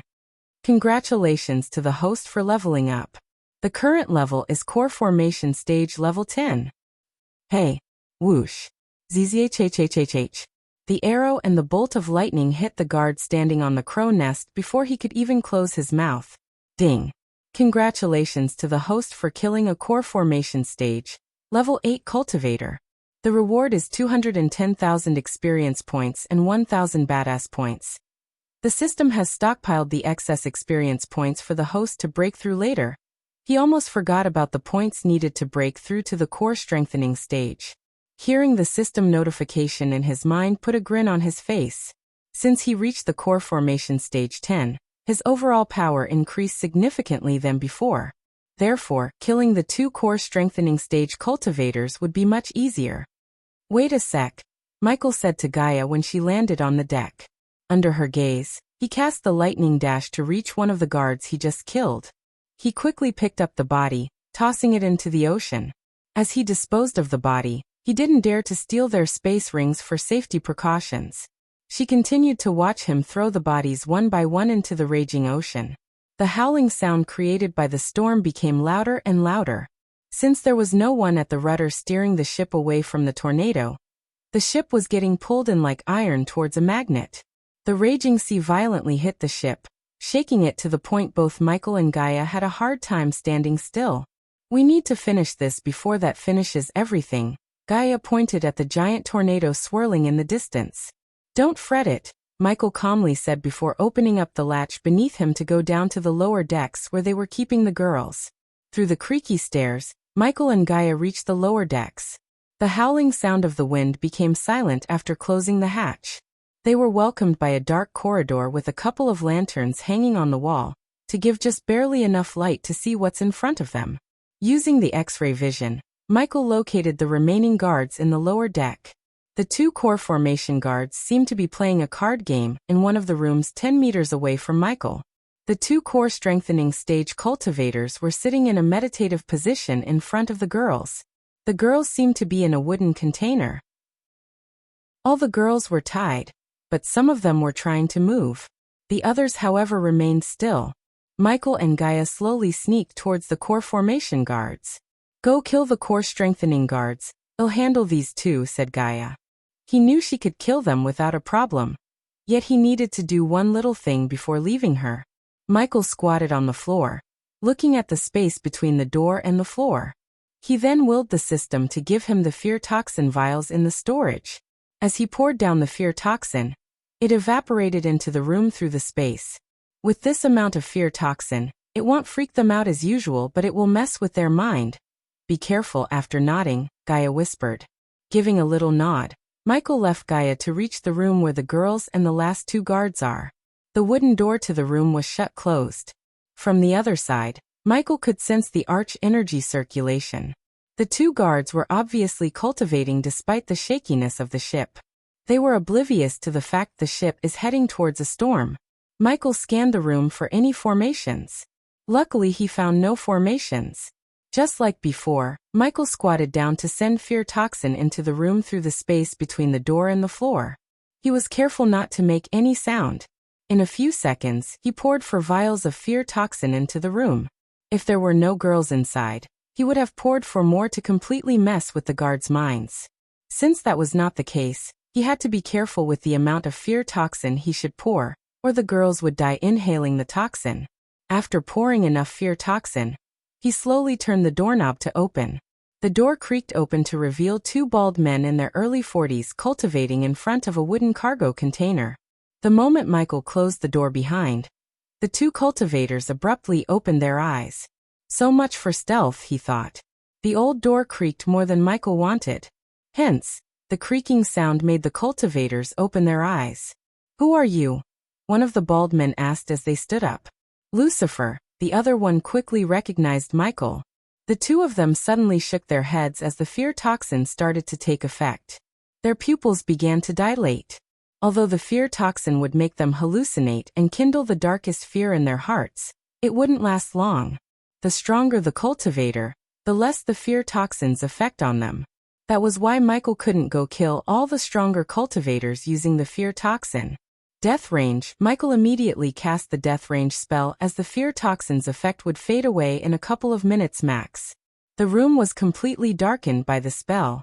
Lightning dash. While they were stunned by the fear toxin and the death range spell, he used the lightning dash to close the gap between them. Pulch. Pulch. Michael stabbed the both of them in their throats with needles dosed in his paralyzing poison. The paralyzing poison prevented the cultivators from casting spells. The two guards stumbled backward. Michael didn't stop as he used the lightning dash yet again. This time, he stabbed them with a dagger repeatedly. Since they were core-strengthening cultivators, he needed to use all of his strength to send the dagger into their bodies. Pulch. Pulch. Pulch. The blood kept splashing on Michael's suit of armor every time he stabbed them. He focused on their throats because throats were soft, as well as stabbing them in the throat would stop them from casting spells. It took Michael 20 stabs to make them fall down. In addition to paralyzing poison and fear toxin, Michael needed to cast death range, as well as use the maximum speed of lightning dash to make the two core strengthening stage cultivators fall down. Even after getting stabbed 20 times in the throat and chest, they were still alive. Ding. Subordinate Gaia killed a core formation stage, level 8 cultivator. The reward is 210,000 experience points. Ding. Subordinate Gaia killed a core formation stage, level 8 cultivator. The reward is 210,000 experience points. Chapter 313. The ocean breathed, her surface rising and falling with rhythmic ease. The waves became her pulse that day, the echo of the souls she kept safe in her cradle of brine. Unlike the ocean he just left, the ocean in front of Michael was calm. The ocean breeze wrapped around him as the warmest of soft towels. The wind had become the orchestral conductor of the sea, sending waves into their crescendos all through the ballad that was the night. All about us was the perfume of the salty water, and the fine spray that came as boldly as any viola flurry. It was as if the life of ones had entered the water, and the energy was so great that this great pulse came upward to form a steady rhythm. The sea is infinite blue in infinite weather patterns, yet in all this, she is the prettiest color Michael ever saw. On the calm, the silent reaper floated like it was dancing with the ocean in a beautiful rhythm. The thrones which were previously placed in the captain's cabin were moved to the upper deck as Michael and Gaia rested on their thrones staring at the crew, and the thing that was covered in grayish cloth. No one knew what's behind the cloth. They could only guess that whatever behind the cloth was at least 6 feet tall. Since Heinberg had been working with Senator Caius to reform the Senate, and Tiberius was helping his people settle down in Gisel, Michael only brought Maxine to the ship to witness what he was about to do. In addition to Maxine, Sadie stood beside Maxine. Her eyes were red, her face was pale, and tears kept trickling out of her eyes. Except for Gibson, who stood behind Michael's throne, the crew members gathered around them, keeping a distance. Among them, Shorty was shivering, not due to the coldness of the night, but because of alcohol withdrawal. The cloudless sky let the abundance of moonlight that brightened the ship with its glimmering blue light. Michael rested his head on his fist, reliving the battle he just fought in his mind.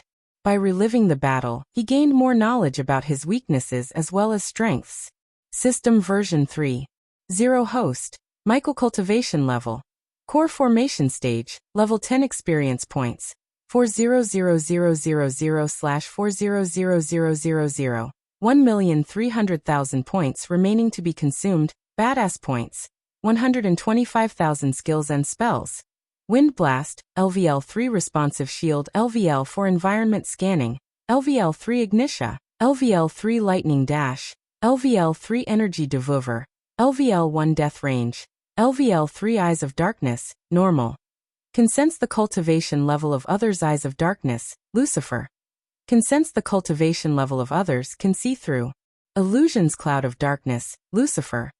Weak-willed enemies will lose their courage completely and surrender. Death range will be 50% more powerful. If activated in darkness, the host's cultivation level will be boosted 4 levels up regardless of the stage barrier. Wordless Spellcaster, Lucifer. In full Lucifer form, the host just has to think of the spell to cast it. Techniques. Swords of Destiny, 93% Mastery Ring of Fire, 69% Mastery Serpent Maga, 90% Mastery Occupation. Core Disciple of Sunrise Sect, the Guardian of Sunrise Sect, Lord Lucifer of the Abyssal, the Dark Lord status. Healthy goals. Control the world, rebuild the Order of Death. Utility function. Banker, LVL 3, ratio, 1000 gold coins, 10 badass points. Runic teleportation, X-ray vision. Also integrated with Eyes of Darkness. Wealth, 1,900,000 gold. Special trait. 5-star Alchemist, 3-star. Inventor subordinates. Gaia, Warrior, loyalty level 100%. Raylene, 5-star Chef, loyalty level 99%. Arya, Assassin, loyalty level 38%. Heimberg, Warrior, loyalty level 35%. Maxine, Warrior, loyalty level 98%. Tiberius, Warrior, loyalty level 45%. Sadie, loyalty level 30%. The Silent Reaper crew, Pirates, loyalty level 85%. Base of operation. Sunrise Sect, the Abyssal, the Crypt, the Silent Reaper familiars. Nightmare, Forest Dragon. Fedora, 3-headed Hydra. After willing the system to show his status, he just stared at the status for a few moments. System, show me how powerful my spells are. It's becoming hard to perceive who can or cannot be killed with my spells. Reforming the status window will cost the host 1000 badass points. Take it. Reforming the status window. Showing host the spells with more information. Skills and spells. Wine Blast, LVL 3. It's pretty self-explanatory. You can blast people and mess with celestial energy flow. Michael sighed, seeing the system's information about the Wind Blast.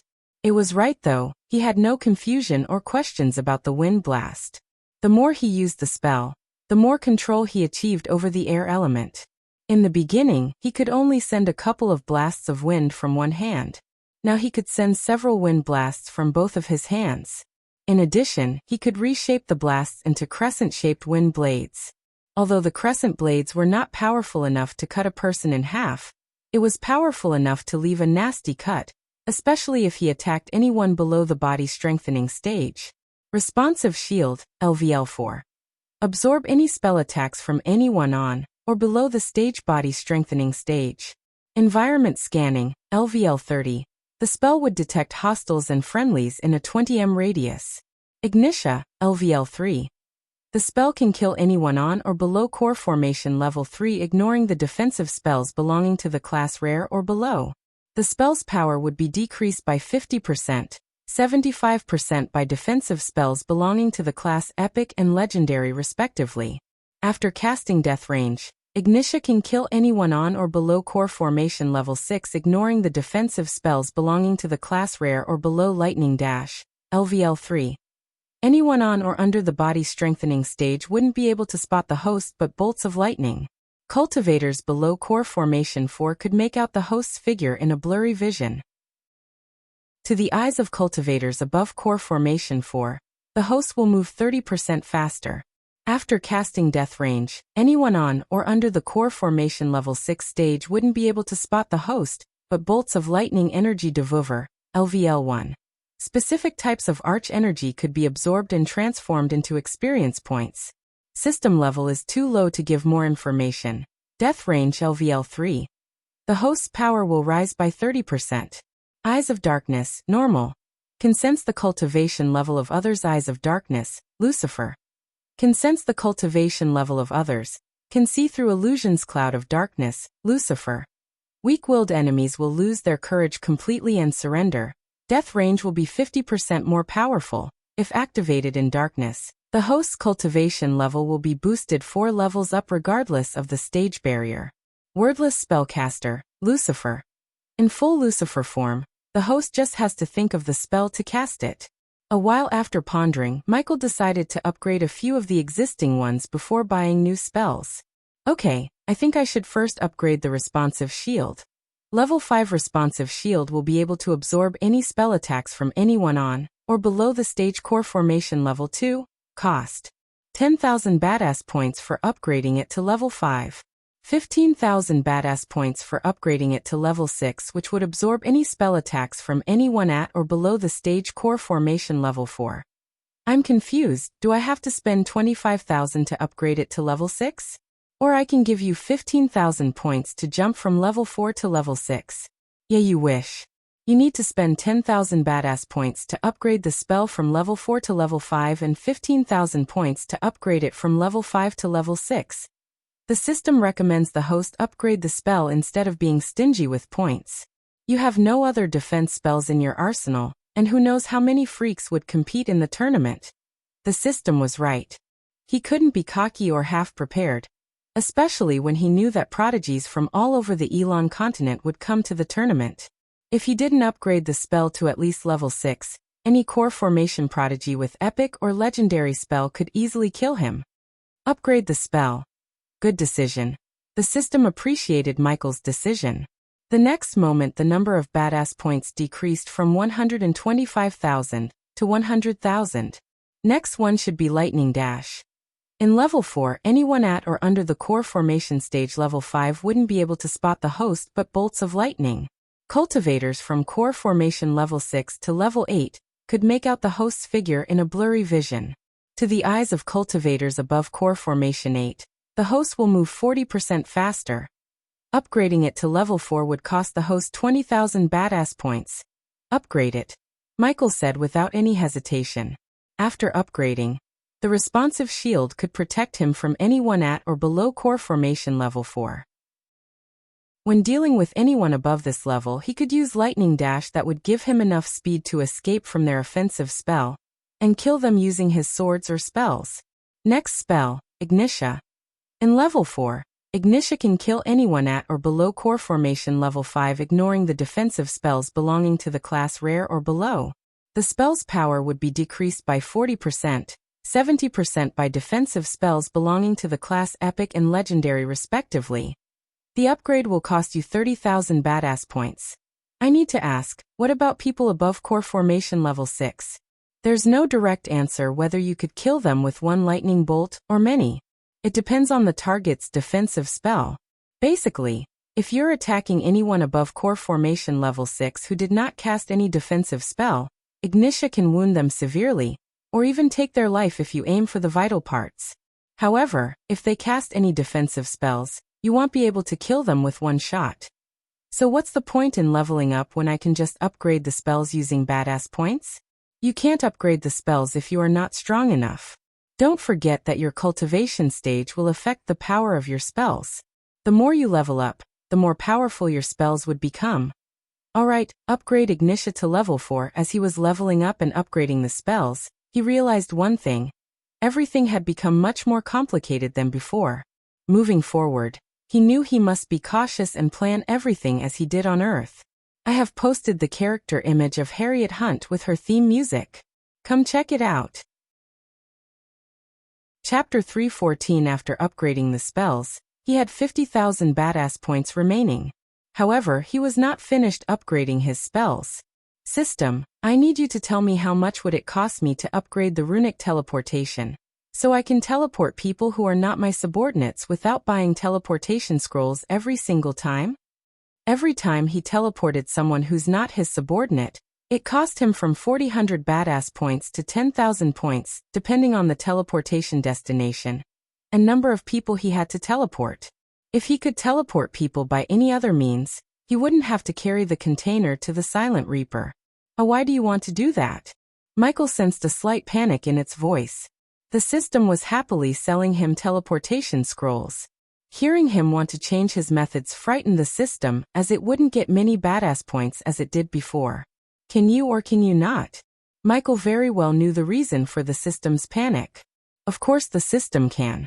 But unlike the teleportation scrolls, the runic teleportation will be able to only teleport 3 people who are not the host's subordinates at once. It would cost you 45,000 badass points. The system recommends you to keep buying teleportation scrolls as they are more time efficient and take less toll on your body. Oh, you recommend? Michael chuckled. No need, just upgrade the runic teleportation. You do know that you can't use runic teleportation while you're in a battle, right? I know, system.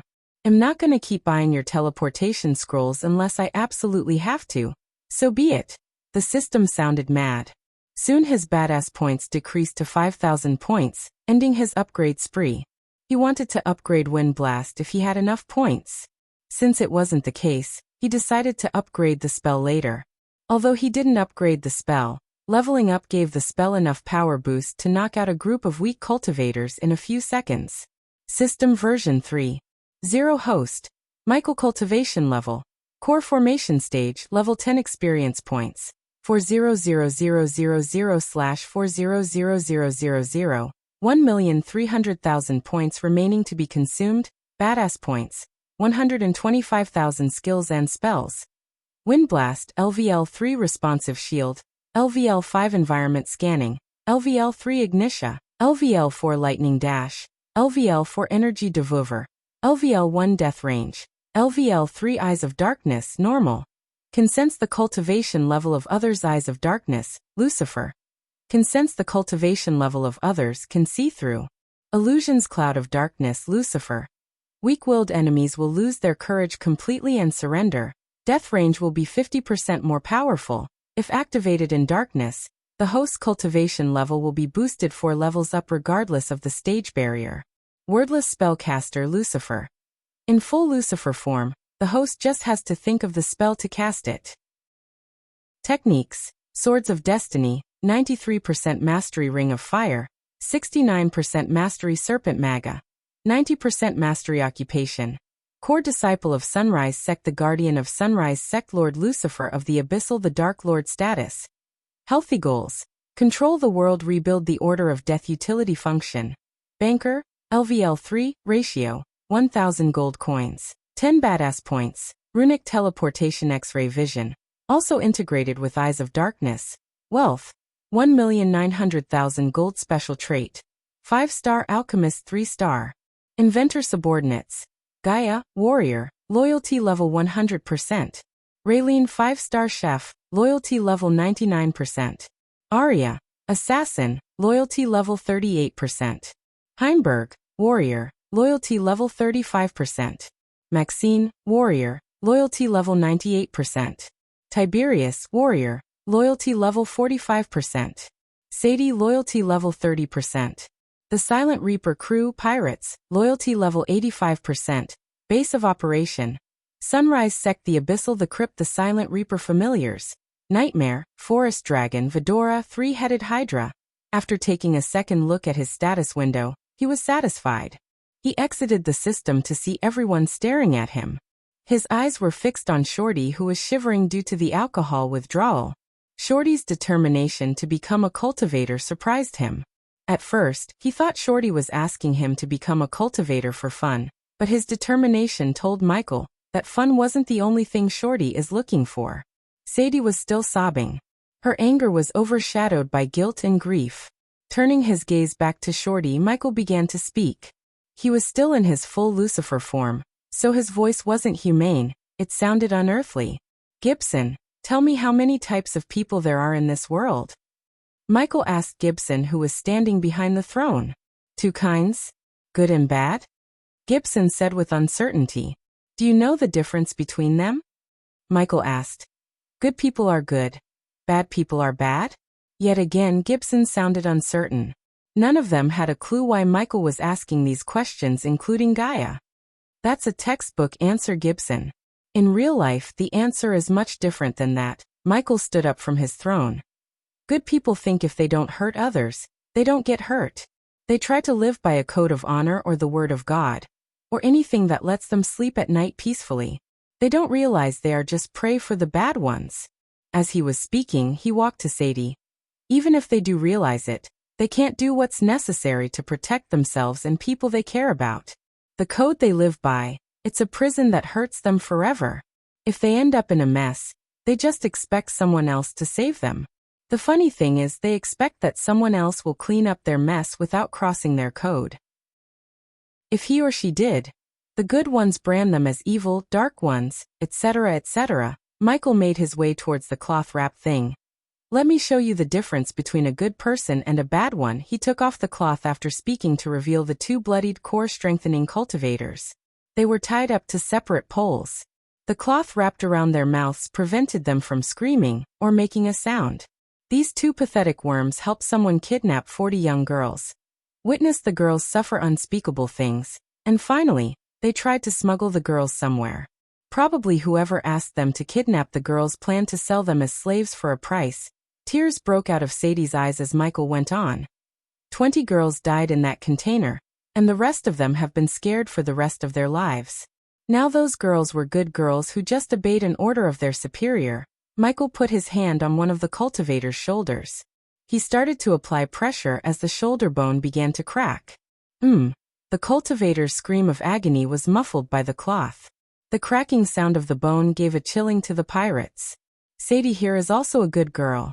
She tried her absolute best to find those girls, and she even went to such a height to summon me. He flicked his wrist as a dagger materialized in Michael's hand. He ran the dagger slowly on the cultivator's body. The dagger was so sharp it kept making shallow cuts on the cultivator's body, wherever Michael ran the dagger. She thinks she did everything she could to save those girls. But what about doing something to punish the person responsible for this? Sadie, can you do what's necessary to find the person who is responsible? From these 2-inch, Michael asked. Everyone turned their gazes towards Sadie. Since they didn't see the ravaged status of the girls in the container, they didn't feel any anger or sadness, but were just curious to see what Michael was going to ask her to do. She slowly walked towards the two cultivators. Her body shivered in anger as her eyes turned redder and redder. When she came closer, Michael placed the dagger in Sadie's hands. Make them tell you who ordered the kidnapping and where they were transporting the girls. You know what to do. Michael stepped aside. He folded his arms, waiting patiently for Sadie to start the interrogation, although he knew what's about to happen. Just cut them open, slowly of course. We don't want them to die, at least not yet, Gaia said, sitting on her throne.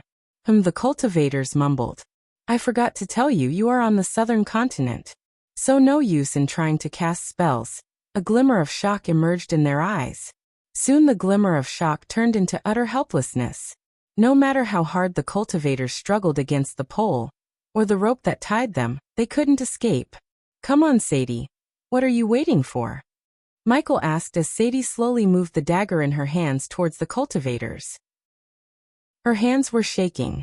Who ordered you to? Sadie stuttered. She placed the dagger in the cultivator's body, yet she couldn't cut his flesh. Torturing people was not her strong suit. Even though she was overwhelmingly angry at the two of them, she couldn't get herself to torture them. What's the hesitation, Sadie? Do you think the guys who ravaged those girls showed any hesitation? Michael calmly asked before removing the cloth from one cultivator's mouth. You're dead. You're all dead. The moment Michael removed the cloth, the cultivator screamed. You stupid bitch, he spat on Sadie's face. Since Michael gave them enough healing potions, their wounds were all healed up. They kept screaming for your help until we knocked the teeth off their beautiful mouths. Looking at his evil grin, even some of the pirates wanted to grab the dagger from Sadie's hands and start cutting him into pieces. When they find you all, we do much worse to your wives, daughters, mothers. And you bitch, they are planning something real nice for you, he said, looking at Sadie with menacing eyes. Chapter 3:15. The two cultivators almost shed their fear after hearing they are in the southern continent, because they knew they wouldn't be able to escape. Hence, instead of begging for their lives, they antagonized everyone. Let me help you get started. Michael grabbed Sadie's hand from behind. He moved the dagger towards the cultivator's chest. Arg, the cultivator grumbled as Michael slowly applied pressure to the dagger. The dagger gradually penetrated the skin around the cultivator's left nipples. Michael felt Sadie trying to move the dagger back. I can't. Finally, Michael let go of her hand. Sadie stumbled backward away from the cultivator, before dropping the dagger on the ground. No matter how angry she was, she couldn't torture them. She did not have it in her. Stupid bitch, the cultivator cursed in pain. Everything happened as Michael expected. With a gentle stomp to the ground, the dagger flew right back into his hand. He then turned back to look at his crew. You see, Even when the scumbags who hurt her and the people she cared about are standing right in front of her, she can't do what's necessary. Because she's a good person. Being a good person is not the way to go sometimes. Sometimes you need to be bad. You need to be evil to get what you want, to get it done what must be done. As he said, he threw the dagger to Maxine. Show them how it's done. With pleasure, Lord Lucifer. Maxine grinned evilly. Seeing the menacing look on her face, the cultivators felt a chill running through their spines. Another bitch. He cursed to hide the fear in his heart. Maxine just smiled as she got closer to him. She started from where Sadie left off. Who gave the order to kidnap those girls? She asked with a smile. Go Fouillard. Maxine made a quick cut circling his nipple as the cultivator experienced a hellish pain. There was no arch energy to ease his pain. She ripped off his nipple. Many of the pirates felt a tingling sensation witnessing the scene. You have many parts one could cut, including your favorite one. She tapped the bloodied dagger on his crotch. By the look in her eyes, the cultivator could tell she's not playing around. I'm not gonna ask you again. I'll just keep cutting you piece by piece until you give me an answer. She moved the dagger to the right side. A line of blood trail appeared from left to right. Argh. Just like before, she made a cut around his other nipple. This is gonna get only worse for you. Michael reminded the cultivator, while walking towards the other cultivator, who was not getting tortured by Maxine. Don't forget about our guest here, Maxine. The cultivator's cries were muffled by the cloth. No one felt a shed of pity for the two cultivators, especially not the ones who saw the condition of the girls. Back on Earth, Michael witnessed gory scenes while dealing with human traffickers, but compared to what the Silver Moon girls went through, the girls on Earth had it easy. I'm getting bored here. How about we spice things up? Gaia stood up from her throne. While she was walking towards Maxine, a ball of hot red flame appeared above her hand. What do you have in mind, Dark Queen? Maxine asked as Gaia turned back to look at Gibson. It's a bit chilly here. Go bring me the oil barrel. We're gonna have a bonfire. Yes, Dark Queen. Gibson was one of the few people who saw the girls. After seeing those girls, he wanted everyone who had a hand in this nefarious human trafficking to suffer. He limped off to the below deck to bring the oil barrel, taking a few crew members. You're all gonna pay. The Guardian Guild will hunt you down. The cultivator screamed. Beneath his mad cry, there was a hint of fear. You don't get it, do you? Michael grabbed the cultivator by his neck. They are not hunting me, I'm hunting them. The images of the ravaged girls flashed across Michael's eyes as his hold around the cultivator's neck tightened. The cultivator's eyes started to bulge. The oil is here, Dark Queen. Hearing Gibson's voice, Michael let go of the neck. The cultivator breathed heavily as the redness slowly appeared back on his face. Pour the oil on them, Gaia ordered Gibson. As you wish, Dark Queen. There was no hesitation in Gibson's voice. As far as he was concerned, no amount of torture is enough for the two cultivators. One of the pirates handed Gibson a bucket to pour the oil on the two. Michael patiently waited for Gibson to finish pouring the oil. He was glad to see this side of Gibson, as Michael would rather have a few ruthless subordinates than 100 soft-hearted ones. Sadie watched Gibson pouring the oil on the two cultivators without uttering a single word. Before actually meeting the two, she wanted to make them suffer. However, when she was given the opportunity, she simply couldn't. The smell of strong crude oil permeated the air. Whoever answers the question first lives and get to leave this ship alive, and the other burned slowly. A glimmer of hope appeared in the cultivator's eyes. Before escaping her home kingdom, she orchestrated many tortures in the dungeons beneath her castle. She would torture the criminals who enjoyed torturing others. Of course, Zanali and her mother strictly prohibited torture in prisons, but that didn't stop Gaia from doing it secretly. Because of her prior experience, she could tell who would break and who would die before giving out the needed information.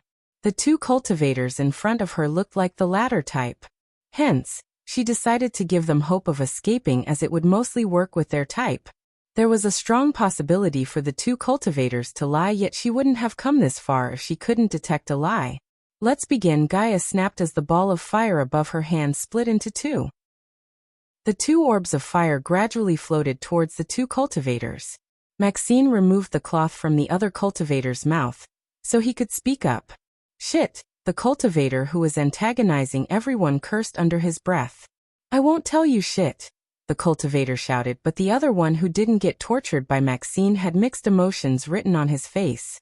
"Tick-tock, assholes, tick-tock," Gaia snickered as the fireball got closer and closer to them. "Will you really let me go if I tell you everything I know?" "Shut up, Carl," the one who got tortured shouted at the other one. Carl, however, didn't even look at him as all of Carl's focus was on the approaching fireball. "You have my word, Carl. Tell us everything and we will let you go," Michael reassured Carl. Carl felt the warmth of the fire. He knew it's only a matter of seconds before he burns alive. Getting burnt to death was not worth any amount of gold coins. It's Minister Magnus. Since Sadie also doubted he's the one behind all this, Michael and Gaia knew Carl is telling them the truth. "We have a winner here, boys," Gaia clapped as the fireball approaching Carl disappeared while the other one lighted the oil. "Aha!" The scream of the cultivator reverberated in the sea. He kept twitching as the fire completely enveloped him. The fire burnt the ropes that tied him to the pole. He tried to roll on the ground except it was too late. "Look at how he's enjoying his fire bath, Carl," Gaia chuckled evilly. "We can give you the same experience if you don't tell us everything. I mean everything you know." Carl's face was completely pale. He saw his colleagues charred remaining on the ground, radiating smoke. Just thinking about it made Carl's hair stand up straight. "Maxine, bring Carl to our room." Maxine nodded before dragging Carl behind Gaia towards the captain's cabin. Michael, on the other hand, walked towards Sadie. She was still looking pale as her body kept shaking. "If you don't come out of your shell, more people you care about will get hurt. Think about it while you bury your fallen sisters." As he walked past Sadie, Gibson came to him. "Lord Lucifer, what about the rest of them?" Sadie turned back. She didn't know what to do with the girls. They should go to Tiberius land. After everything that happened to them, they need to be with people they can relate to. Coordinate with Heinberg and see to it personally. Considering Tiberius people were slaves who endured the abuse of their masters for years and overcame the trauma, Michael thought it would be better if the girls went there instead of Elon.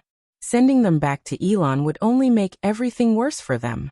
Lord Lucifer," Sadie stuttered as Michael stopped walking. "Can I say my goodbyes to them? You were responsible for them. So they will blame you and your sect for everything. You can watch the girls settling down from a distance."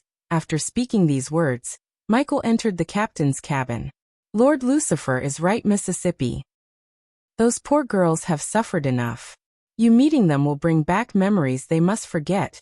Gibson gently patted Sadie's shoulder to console her. Sadie broke down into tears. Deep down she knew they were right. They are going to a much better place, Mississippi. That place and the people living there will help them overcome their trauma. I wrote an elaborate sick gory torture scene, but I learned that it might get flagged as the novel is for the general audience. So I cut them down. Hope you still enjoy the chapter, and let me know your thoughts. Chapter 316. A pointy-ears woman was standing in front of a plain glass window. She stared at the ocean beneath her. The clouds slowly brushed past the window. "He's their alpha guardian." Another pointy-ears woman walked into the room. The woman put her cloak on her head before turning back. So the Kethan kid was right. The alpha guardian had a surprised look on her face. She then walked towards the door with royal grace. After leaving her room, the alpha guardian saw several huge telescopes with golden runs glowing on them. Her team of guardians was looking through the telescope to keep the target in their sight. All of them were standing under an arch-shaped glass ceiling. The hall slowly moved through the clouds. One could see several runes in various shapes flickering on the glass ceiling. The bright moonlight acted as their chandelier, giving its radiant blue to light up the hall. "Are the rune archers ready?" the Alpha Guardian asked her assistant. "They are in place, Alpha Guardian." The Alpha Guardian looked through the glass to see several figures dressed in white to blend with the clouds floating in the air with huge crossbows in their hands. Her gaze then locked on the ship floating on the horizon. "Alpha Guardian." Another one entered the room. The figure quickly knelt in front of the Alpha Guardian before taking off the cloak. "Is your team ready, Guardian Peyton?" "We are waiting for your order, Alpha Guardian." "Lead them well, Guardian Peyton." Peyton's brows arched up in surprise. She was lost for words after hearing the Alpha Guardian. "I cannot cross the void line as it might wake up something that shouldn't be woken up." So I'll trust you to lead the team. The Alpha Guardian's tone sounded like an order. In front of her, Peyton was meek as a house cat. You won't regret this, Alpha Guardian. Peyton never looked so proud and confident in her life before. She now had the power of the entire Hunter Guardians behind her. Just as Peyton was about to leave, the Alpha Guardian called her. Peyton, we don't take prisoners. Her words were cold, filled with murderous intent. Peyton nodded obediently before leaving the hall. Tiriana, after Peyton left the hall, the Alpha Guardian called her second in command. Alpha Guardian, shadow them and protect the Kethan kid. He's not ready yet, as you wish, Alpha Guardian. But why send him in at all if this is not safe for him? For the rest of the Guardian Guild, Tiriana was Alpha Guardian's second in command, but in reality, they were best friends. Hence, only Tiriana had the guts to question the Alpha Guardian. Because Peyton is not a leader, he is. Before Tiriana could ask another question, the Alpha Guardian answered her question as she had read Tiriana's mind. Peyton is expendable like all of us, Tiri, but not him. So shall we leave? I need a good night's sleep before the tournament. Gaia was lying on the bed as Michael was modifying the APD to be undetectable during the tournament. Instead of sleeping, you should cultivate. Do not underestimate your opponents, Snake. Have some faith, jerk. It's not like I'm going to lose to a bunch of body-strengthening kids. She sent a bolt of arch energy to hit him on the shoulder with a flick. I'm not talking about the run-of-the-mill cultivators. I'm talking about the prodigies. Speaking about prodigies, Gaia turned sideways on the bed to look at him. You are not as mad as I thought about human trafficking. You're awfully calm. What would you want me to do? Loose my screws and go berserk on Minister Magnus. You of all people know there are thousands of people who get hurt every day. We can't stop them all, or it's not our focus right now. Michael finally fixed the APD with the help of the system. He put the APD back around his wrist. What happened to those girls was indeed a tragedy, but every tragedy comes with an opportunity. I just utilized it. If we were to go with the plan of recruiting Sadie before, she would have contacted the Guardian Guild in a split second. But now Michael just grinned. You're cold as fuck and that's why I love you. She jumped up from the bed towards him. Wrapping her hands around his neck from behind, she gently landed a soft kiss on his cheek. Boom. What the?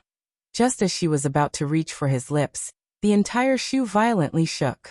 She would have thrown off to the wall if it wasn't for her hands around his neck.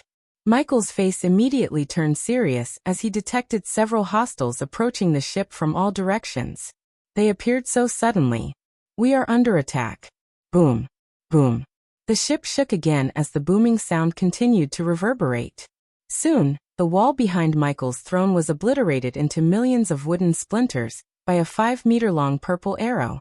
Lightning dash. He immediately cast the lightning dash, sensing another arrow soaring towards them. Arg, human. Michael growled as Gaia saw an arrowhead striking out from Michael's chest. The arrow would have pierced her if he didn't shield her with his body. Pulch. Grr. Before the APD could completely heal the wound, another arrow pierced him from behind. Go put all our crew in the container, and tell Gibson to submerge. Ignoring the pain, Michael quickly ordered Gaia. He could sense some powerful figures approaching them. Boom. Boom. Boom. The sound of cannon fires appeared again. The ship was getting destroyed in all directions. He could see the smoke and flames coming through the hole behind him. His focus was not on saving the ship, but saving Gaia and the crew. You're coming with us. Lightning dash. As Gaia shook her head, Michael dashed away, yet he was too late as another arrow pierced his shoulder. His blood splattered on Gaia's face. She began to shiver. We have no time to argue, go. Activating the death range, Michael stomped the floor as they dropped from their cabin to the below deck. They were knee-high in water. The huge holes in the hull let the seawater rush inside the ship. He could see the ship would sink in a few hours if this attack continued. Go. Pushing away Gaia, he raised his arms at her. A strong gust of wind immediately sent her flying away from him. Since Maxine left with Sadie to meet with Tiberius, the task of saving the crew fell on Gaia's shoulder. Michael leaped back to the cabin through the hole again. Instead of using lightning dash, which might reveal his identity as Ghost, he flew out of the room. The moment he stepped out of the cabin, he was welcomed by numerous airships hovering above them. Each of them resembled a man of war with a huge air balloon attached on top to make them fly. Michael pulled out the 3 arrows sticking out of his chest one by one. He stored them in his space ring before moving towards the door to the below deck. He tried to remain calm despite being surrounded by several warships in all directions. He ripped off a wooden piece from the wall. Then he shoved it across the door to prevent anyone from the other side from opening. The ship then began to vibrate as the captain's cabin slowly moved downwards. Michael relaxed a bit, realizing the submerging still works. He calmly walked towards the captain's cabin, looking at people wearing silver armor dropping from the warships above him using ropes. Guardians, everything around him moved in slow motion. The sight of his ship getting bombarded to death gave him a mixed emotion of sadness and anger. He couldn't help wondering how the Guardians managed to locate him. It seemed like someone outsmarted him, or left a piece of evidence behind somewhere that led them to him. As he was walking to his room, he noticed golden arrows soaring through the cloud. They didn't hit him but landed on the deck in a formation. The formation soon created a translucent blue dome around the ship. Whoosh! In a couple of moments, the entire Silent Reaper submerged into the water. Human! Human, are you there? Gaia's voice sounded in his head. Her voice was filled with dread and panic. Take all of them to the crypt. Don't come back under any circumstance. No. You can't leave me, her voice stuttered. I'm not. Just do what I said. I'll put airbags in your space ring. Use them to breathe underwater. Unless you want me dead, do not come looking for me. Michael cut the connection between them immediately. He didn't have time to argue with Gaia. Entering the system store, he quickly bought airbags for the crew to breathe inside the container. The host cannot use runic teleportation while in a battle, the system reminded him. Although he did not forget about this, he just tried his luck. His room immediately flooded with seawater. He sat on his throne waiting for the ship to emerge, so he could welcome the Guardians personally. As he was sitting on his throne, the cloud of darkness slowly faded away. He felt something blocking him from using arch energy. The sensation was similar to what he felt during the fight with the young master. The young master used a rune formation to prevent Ghost from using the lightning dash. This felt similar but stronger. After the ship emerged from the water, in addition to hearing several footsteps, he also sensed the warships circling the Silent Reaper in a diamond formation. His X-ray vision enabled him to see through the wall. He could see at least 50 core strengthening stage cultivators with crossbows, spears, and swords surrounding the cabin. Among those, there were a few weak ones. Instead of the core strengthening warriors, it was these weak ones that kept walking towards his cabin. He just placed an orb on the table, waiting for them to come in. Boom! The front door exploded into bits as 4 figures walked into the room through the cloud of dust. Michael recognized 4 figures immediately. They were Peyton, Zanali, Alicia, and finally Noah Winston. Lucifer, Peyton said as the core strengthening warriors in silver armor flooded the room, surrounding Michael. Your game ends here. Chapter 317 took you long enough, Michael said, lazily sitting on the throne. System, can you disable the formation around me? He asked the system in his mind. He sensed a dome of pressure around him that prevented him from using arch energy. Although it would be hard to kill all of them, if the system could disable the formation, he could use the runic teleportation to leave the ship. Did you really think if you're inside the void line, the Guardians cannot catch you? Peyton snickered. You have no idea how we caught you, do you? Michael wanted to ask them about it somehow, yet Peyton's ego was so big that she herself started to explain without even Michael asking. There's a saying in Elon, Peyton started to walk around Michael with her hands behind. Her ample chest was puffed up as she felt so proud of herself. Guardians can go to places that even the air couldn't. Disabling the formation would cost the host 14,000 badass points. Currently, the host lacks the required points. Do you want to take a loan from the system for a measly 30% interest? Despite the pickle of a situation he was in, the system had the galls to joke around. Yes, do it, oh?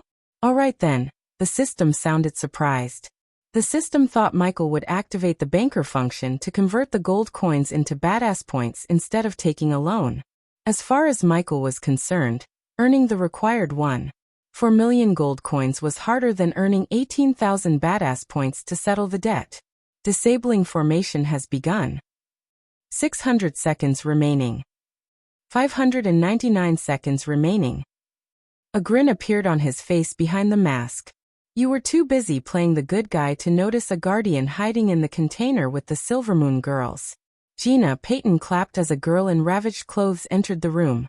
She had an oval face smeared with mud, blood, and oil. It was hard to differentiate mud from her brown hair.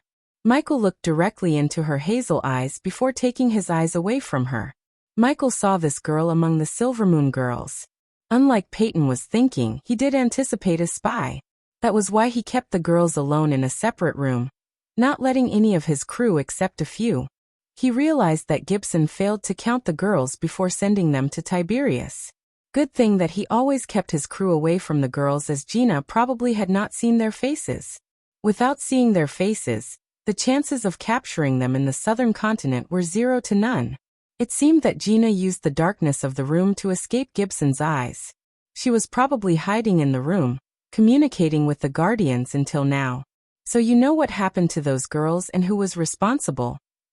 Michael asked Payton, but directed his gaze at Noah. He will be punished for his crimes just like you, Payton calmly said. Will. Let me guess, you're still investigating, Michael snickered. He couldn't believe the incompetence of the Guardians. You don't have to worry about that, Lucifer, or should I call you the Dark Lord? Payton stopped walking to stare him in the eyes. We will catch him, just like we caught you. Justice will prevail. Zanali coldly spoke instead of Payton. Ha ha ha, they were slightly stunned by the sudden laughter escaping Michael's mouth. Cut your bullshit, Naga. Zanali clenched her fist as her mouth kept opening and closing in shock. She was quite speechless. Among the people in the room, only Payton knew about her race. She kept her Naga origin as a well-hidden secret. She couldn't figure out how he saw through her transformation. You never caught me. You're here because of him. Michael looked at Noah. If anyone could find him in this room, he knew it would be Noah. Noah's calmness spoke louder than Payton's ego-filled words. I can tell that you were planning this for months. You might feel proud deep down, huh, Noah? Michael completely ignored Payton and Zanali as he looked at Noah. I am feeling proud. Catching an evil bastard like you always makes me proud and happy. Noah walked towards Michael from the corner of the room. He flicked his wrist as a throne made of pure gold appeared before the table, directly opposite to Michael. Everything around them slowed down, including the time itself. For a moment, Zanali saw a bright light radiating from Noah while pitch-black darkness radiating from Lucifer. You just used the girls who were raped, tortured, and killed to catch me. If I'm evil, what do you think makes you? Have you ever tried to catch Minister Magnus? Or you want more dead bodies as evidence before catching him? Don't worry, after dealing with you, I'm going straight to Minister Magnus. He will pay for what he did, just like you. What about his partners? Do you know the containers they were using to smuggle girls had the symbol of Guardians? Not just the one Gina was in? Michael's question stunned Noah. Unlike Michael, who lived 2 lives, Noah was still naive compared to him. The Guardian Guild is not how it used to be, Andreas. The moment Michael uttered the name, Noah's eyes went wide. Subconsciously, he touched his ring. The very next moment, a faint whistling sound reverberated the room. A sudden pressure enveloped the room. Thop, thop, thop. One by one, the core-strengthening warriors around Michael started to fall down. In a few moments, only Michael remained conscious as even Noah's eyes were shut closed. Soon, an ethereal figure appeared beside Noah. The figure was a man in his early 40s. He had shoulder-length white hair, stubble beard, broad shoulders, as well as a mark of the rising sun right between his eyes.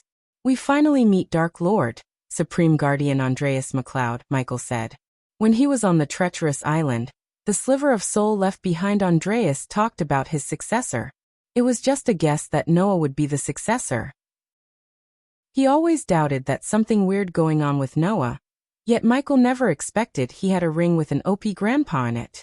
Moreover, the Supreme Guardian actually revealed himself to Michael instead of doing the opposite. It was a stupid move to reveal his successor to Michael. At least Michael thought that way. Warning! Warning! The host cannot kill Noah. The target has a powerful mark on him. At the current system level, the system cannot protect the host from dying if you killed Noah. The moment Michael thought about ending Noah's life here and now, the system began to scream in his mind. His eyesight was filled with red flashes of warnings. I was searching for you for more than 3,000 years, Dark Lord. You shouldn't go searching for death, Andreas. Humph. With a snicker, the ethereal form of Andreas faded into Noah's body. The very next moment, the ethereal form disappeared. Noah opened his eyes. However, his pupils were not black but shone in bright white. His white robes glimmered like they were made of white gold. Even Noah's black hair slowly changed white. It wouldn't take a genius to see that Andreas just took over Noah's body. I'm not the one who searched for death, Dark Lord. The moment you chose to go against the Guardian Guild, you signed your death warrant.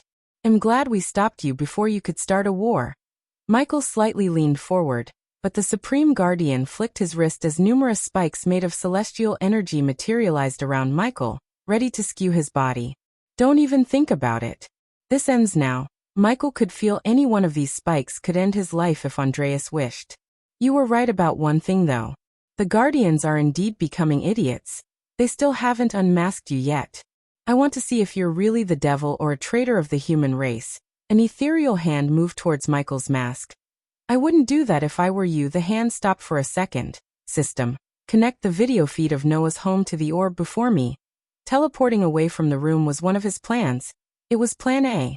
However, at this moment he chose to go with plan B. The moment he saw Noah, he plotted this plan in his mind. With pleasure, Andreas noticed the orb on the table between them suddenly glowed. Soon, the glass orb started to show him a familiar place, Noah's home. The bright glow in Noah's eyes flickered. I made your entire guild piss their pants before even I came to this world. I'm the Dark Lord. The moment the words Dark Lord escaped his mouth, he willed the system to activate the cloud of darkness and the eyes of darkness, showing his complete Lucifer form to the Supreme Guardian. You have no idea what I'm capable of. His crimson red eyes moved away from Noah to Gina, who was lying on the ground unconsciously. The Supreme Guardian turned his neck to see Gina. Michael controlled the spiders in the room to move to Gina. He controlled the spiders telepathically to inject her with their poison. A few seconds after, at first her body twitched. Then the Supreme Guardian saw a white form coming out of her mouth as her body started to twitch violently. The form quickly turned white to red while her eyes rolled back. Ding. Congratulations to the host for successfully being a badass. The reward is 5,000 badass points. Ding. Congratulations to the host for successfully being a badass. The reward is 4,000 badass points. Chapter 318. Look at that, they are having a family dinner. Michael evilly chuckled looking at the orb before him. Noah's eyes flickered, indicating Noah trying to take back his body. By destroying the ship, you Guardians made it personal. So what if I take something you love, Noah? For example, your little sister. Michael slowly, just very slowly moved his finger to snap. Stop, Andreas said as his shout shook the entire room. Get this through your thick skull, Andreas. You cannot stop me. I will warn you only once. Back off or everyone you care about will die. You Guardians say I'm bad. Trust me, I'm the worst, as he said. Michael snapped, willing the system to teleport him back to Abyssal. Michael wanted to confront him more, but he could feel the dizziness overcoming his senses due to the blood loss. Considering Andreas was a 6-star alchemist, Michael didn't dare to use APD. The Supreme Guardian would have recognized the healing potion, connecting the dots between Ghost and Lucifer. The tight armor kept the blood loss minimal, yet after a time, he had to leave the ship. It was also one of the reasons Michael left the ship without beating the crap out of the Guardians when they were unconscious. After Noah's body was overtaken by Andreas, his power skyrocketed from core formation stage 2 to fusion stage level 10. He knew he would not stand a chance fighting the Supreme Guardian with his current status. Fortunately, he had spiders in Noah's home to blackmail the Supreme Guardian. Else, Andreas wouldn't have let him leave without a fight. With a last glance at his silent reaper sinking into the sea, Michael teleported to the Abyssal. His heart felt heavy seeing his ship sink. Human. The moment Michael appeared in the darkroom, he heard the panic-stricken voice of Gaia. Azazel quickly waved his hand as the room immediately lightened up to reveal blood-soaked armor. Gaia's eyes watered up as she pulled off Michael's skull mask. His face was pale, blood trickled down from his nostrils. Everything hurt. Their head hurt, their chest hurt, their feet hurt. A sharp pain struck their chest from deep within him. He paused for a moment, taking a deep breath. Perhaps if he could shift his focus away from the pain to Gaia's face, it'd be easier to manage. He took a deep breath and shifted their focus, determined to swallow the pain and keep going. Activating the APD, he struggled onwards, only to stumble on Gaia. "Ghost!" She caught him as Nightmare wrapped his wings around him to steady Michael. Tears were rolling out of the dragon's eyes. Vidora walked away from Michael's bed to give him space to lie down. A sharp pain struck his chest from deep within. One hand wrapped around Gaia's shoulder while the other clasped his chest in agony. The pain subsided at times, only to flare up again, and with seemingly increased intensity. It'd probably take a simple and obvious decision to either give up or keep going at this point, but that decision just didn't seem to come. It became harder and harder to swallow the pain, to ignore the sensations and the voices telling him to stop. On any other day, he would have used a healing potion to heal himself, but not today. The arrow pieces inside his body stopped the healing potion from healing him. "My lady, quickly remove his armor," Azazel instructed Gaia. Nightmare helped Michael lie down on the bed. Soon the white mattress turned red in his blood. "Why aren't you using the healing potion?" She ripped off Michael's armor to see 2 wounds on his chest and 1 in his shoulder. She poured the healing potion into the wounds after taking a potion from her space ring. "You need to cough." Michael tried to inform her about the arrow pieces inside his body, yet when he tried to talk, he started to cough up blood.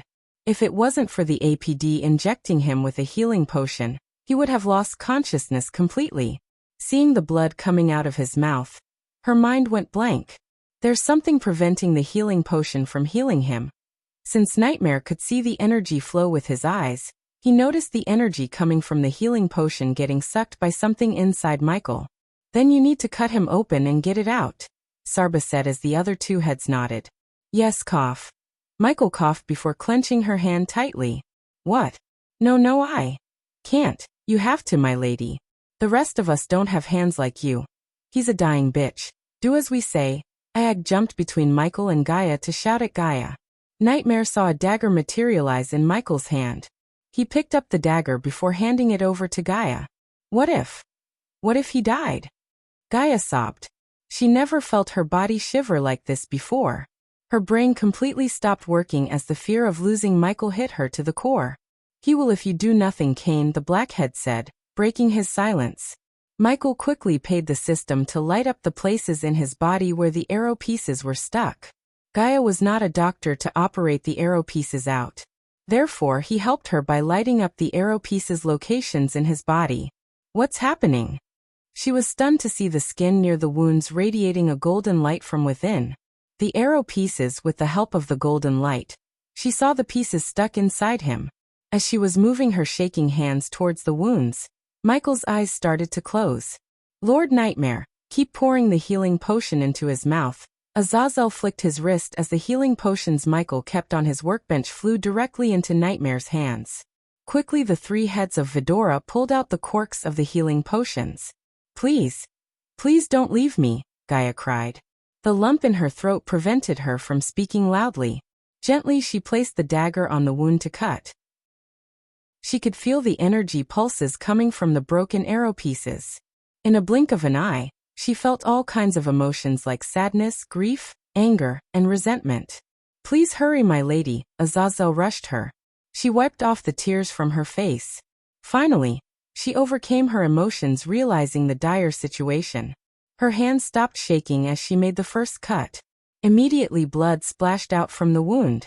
The piece of the rune on the arrow pulsated energy that kept gushing out Michael's blood. "There it is." Nightmare noticed a broken 3-inch arrow piece in the wound. It was glowing dimly. "Arg, what is that?" Ayag noticed a silver tool appear in Michael's hand again. It looked like scissors in Gaia's eyes. The cut was only an inch wide. Therefore, if she tried to pull out the arrow piece by hand, it would do more damage. When she saw the tool, She knew how to use it. Don't cry, cough. Michael opened his eyes with great difficulty. He couldn't even move a muscle in his body. It'll be fine. Finally, Michael let out these words with a gentle smile before closing his eyes. I won't let you die. Gaia pulled out the broken arrow piece straight away without wasting any time. The moment the broken arrow piece exited Michael's body, the healing potion took effect. They saw the wound rapidly closing. It did not even leave a scar. Seeing the wound close up gave her the strength to move to the next wound. Almost half an hour later, Nightmare sighed a sigh of relief. All the wounds in Michael's body completely healed up. He was peacefully sleeping on the bed. With the help of Azazel, they changed the bloodied sheets and Michael's clothes. Everything in the room had been changed except for Gaia. She was staring at Michael with a bloodied face and hands.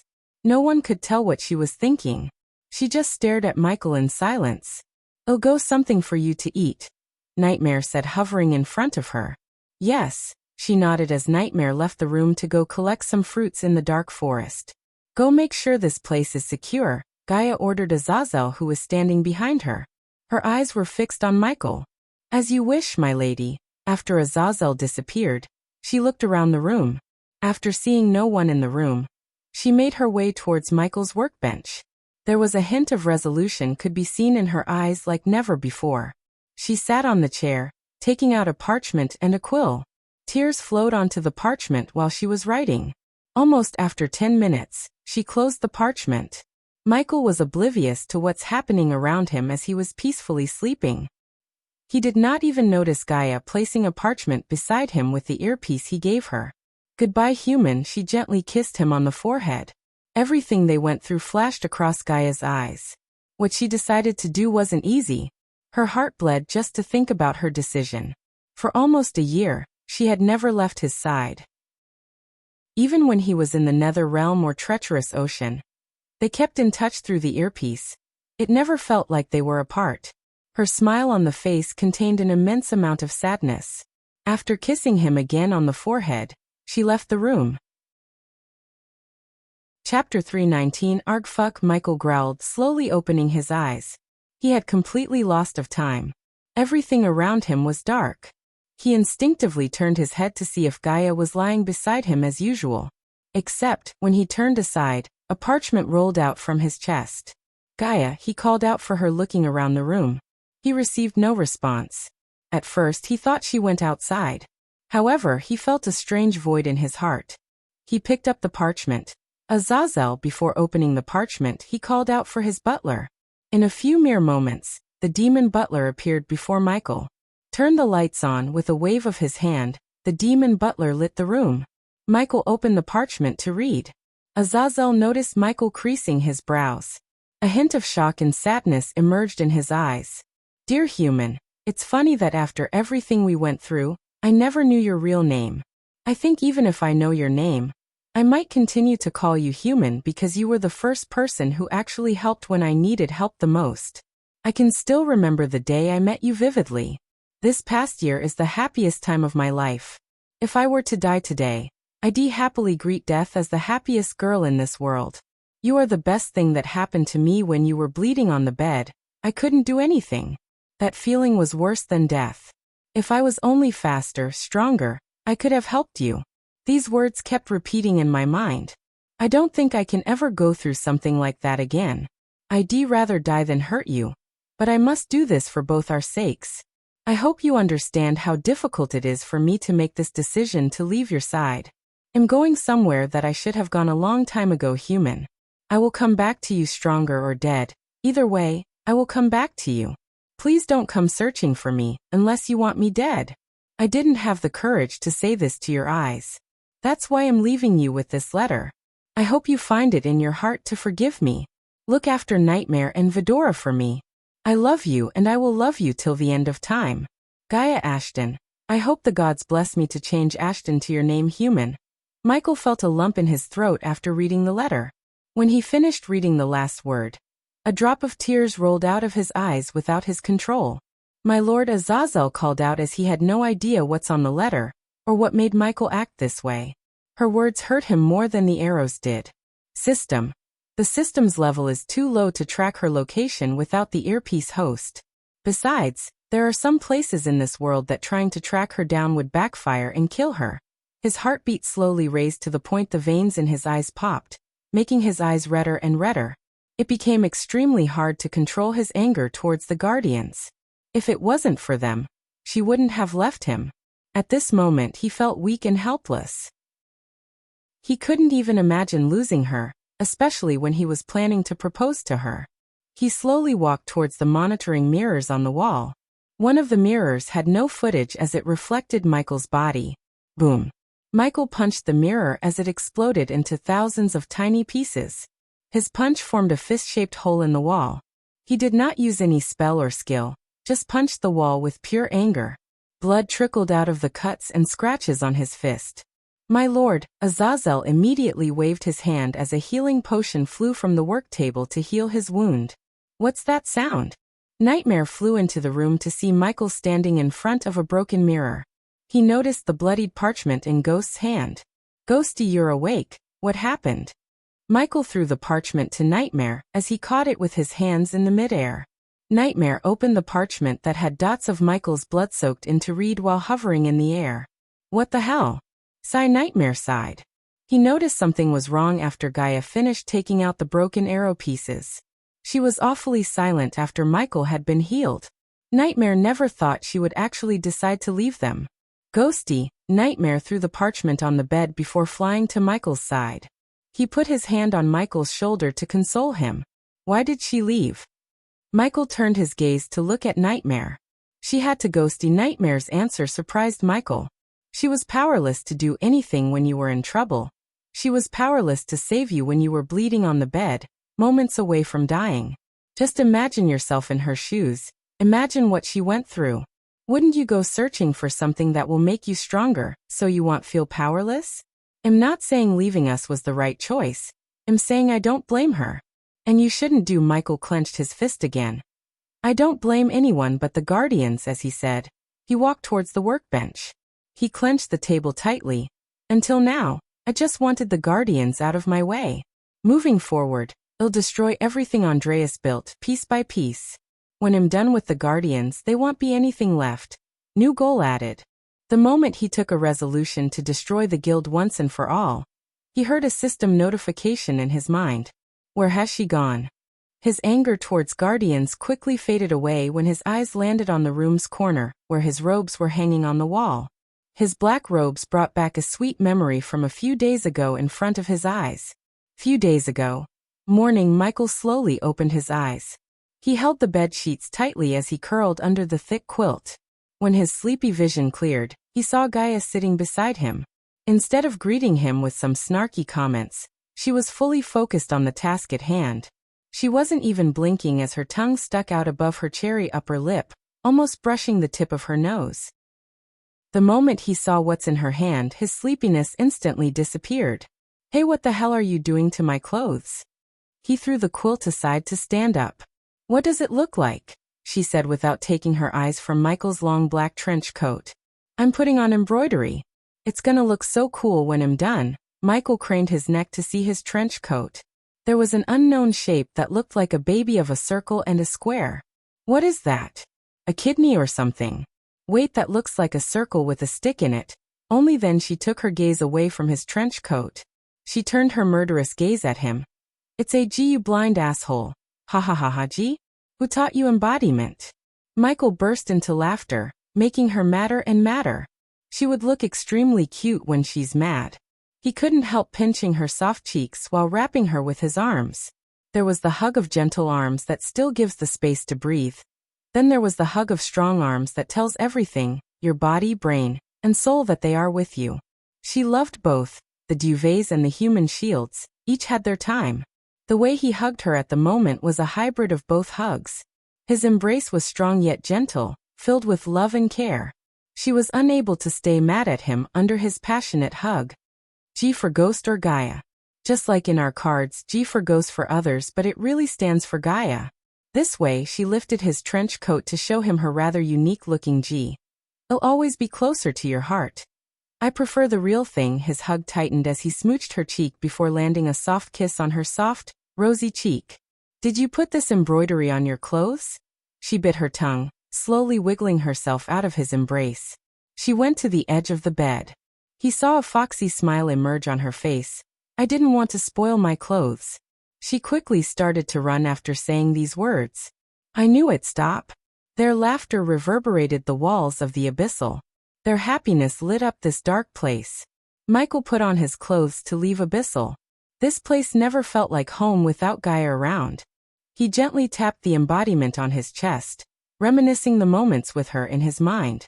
In the letter, she said take care of me and Vidroa, but I saw Vidora with her when she was flying away, Nightmare said. You saw her leave? Michael frowned. Yeah, I thought she's going to the sect. At least someone's with her. Michael sighed and relaxed. I trust her, she will come back to me. Finally Nightmare saw his usual smile appear on his face. Nightmare was really afraid of Michael going on a rampage, or going into a self-destruct mood. But after seeing his smile, he felt like an immense amount of pressure was being lifted off of his shoulder. Come on, we have a tournament to win. Chapter 320. Keep monitoring Azazel, especially that house. I will contact you the moment if I find something amiss, Lord Lucifer. Azazel bowed his head. Where are Arya and Dilar? They are both cultivating in their rooms, Lord Lucifer. Do you wish to see them? Michael shook his head. No need. Nightmare, let's go. He willed the system to activate the runic teleportation. In a few seconds, the space before them twisted as they felt the familiar sensation of being teleported. I never get used to this feeling. Nightmare shook his head to calm down his nerves. After being teleported, he felt like he was about to throw up. Fortunately, he learned to control this nasty sensation. Since Gaia destroyed their home, Michael had to leave a rune on a large oak tree near the construction site where his home used to be. There was no one working at the construction site as it seemed like early morning. The usual golden rays of sun on the horizon were nowhere to be seen. It was a chilly, cloudy morning. On this cloudy morning, there were growing patches of blue, the sort of hue that was soft and bright at the same time.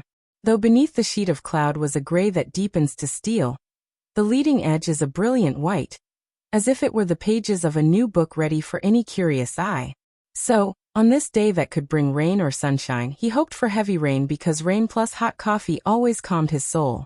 In the sky, the clouds were arranged as neatly as child's toys, scattered over blue, content to drift where they fell.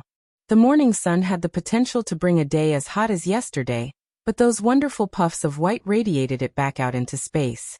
The air was cooler, the colors less vivid, and all without a drop of rain. Nightmare shrunk his size just enough to comfortably sit on Michael's shoulder like a bird. He wrapped his tail around Michael's neck for extra hold as well as comfort. Walking out of the forest, he made his way to Claire's home.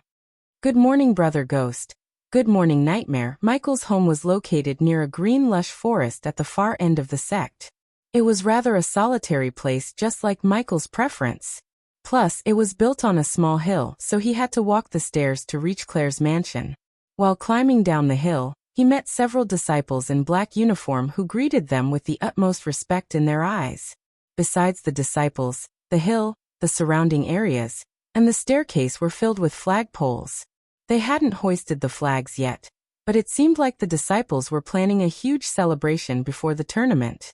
Good morning, Michael greeted them back with a small smile. He could see they were looking around him for Gaia, as she was always used to being near him. Brother Ghost, we are betting on you to win.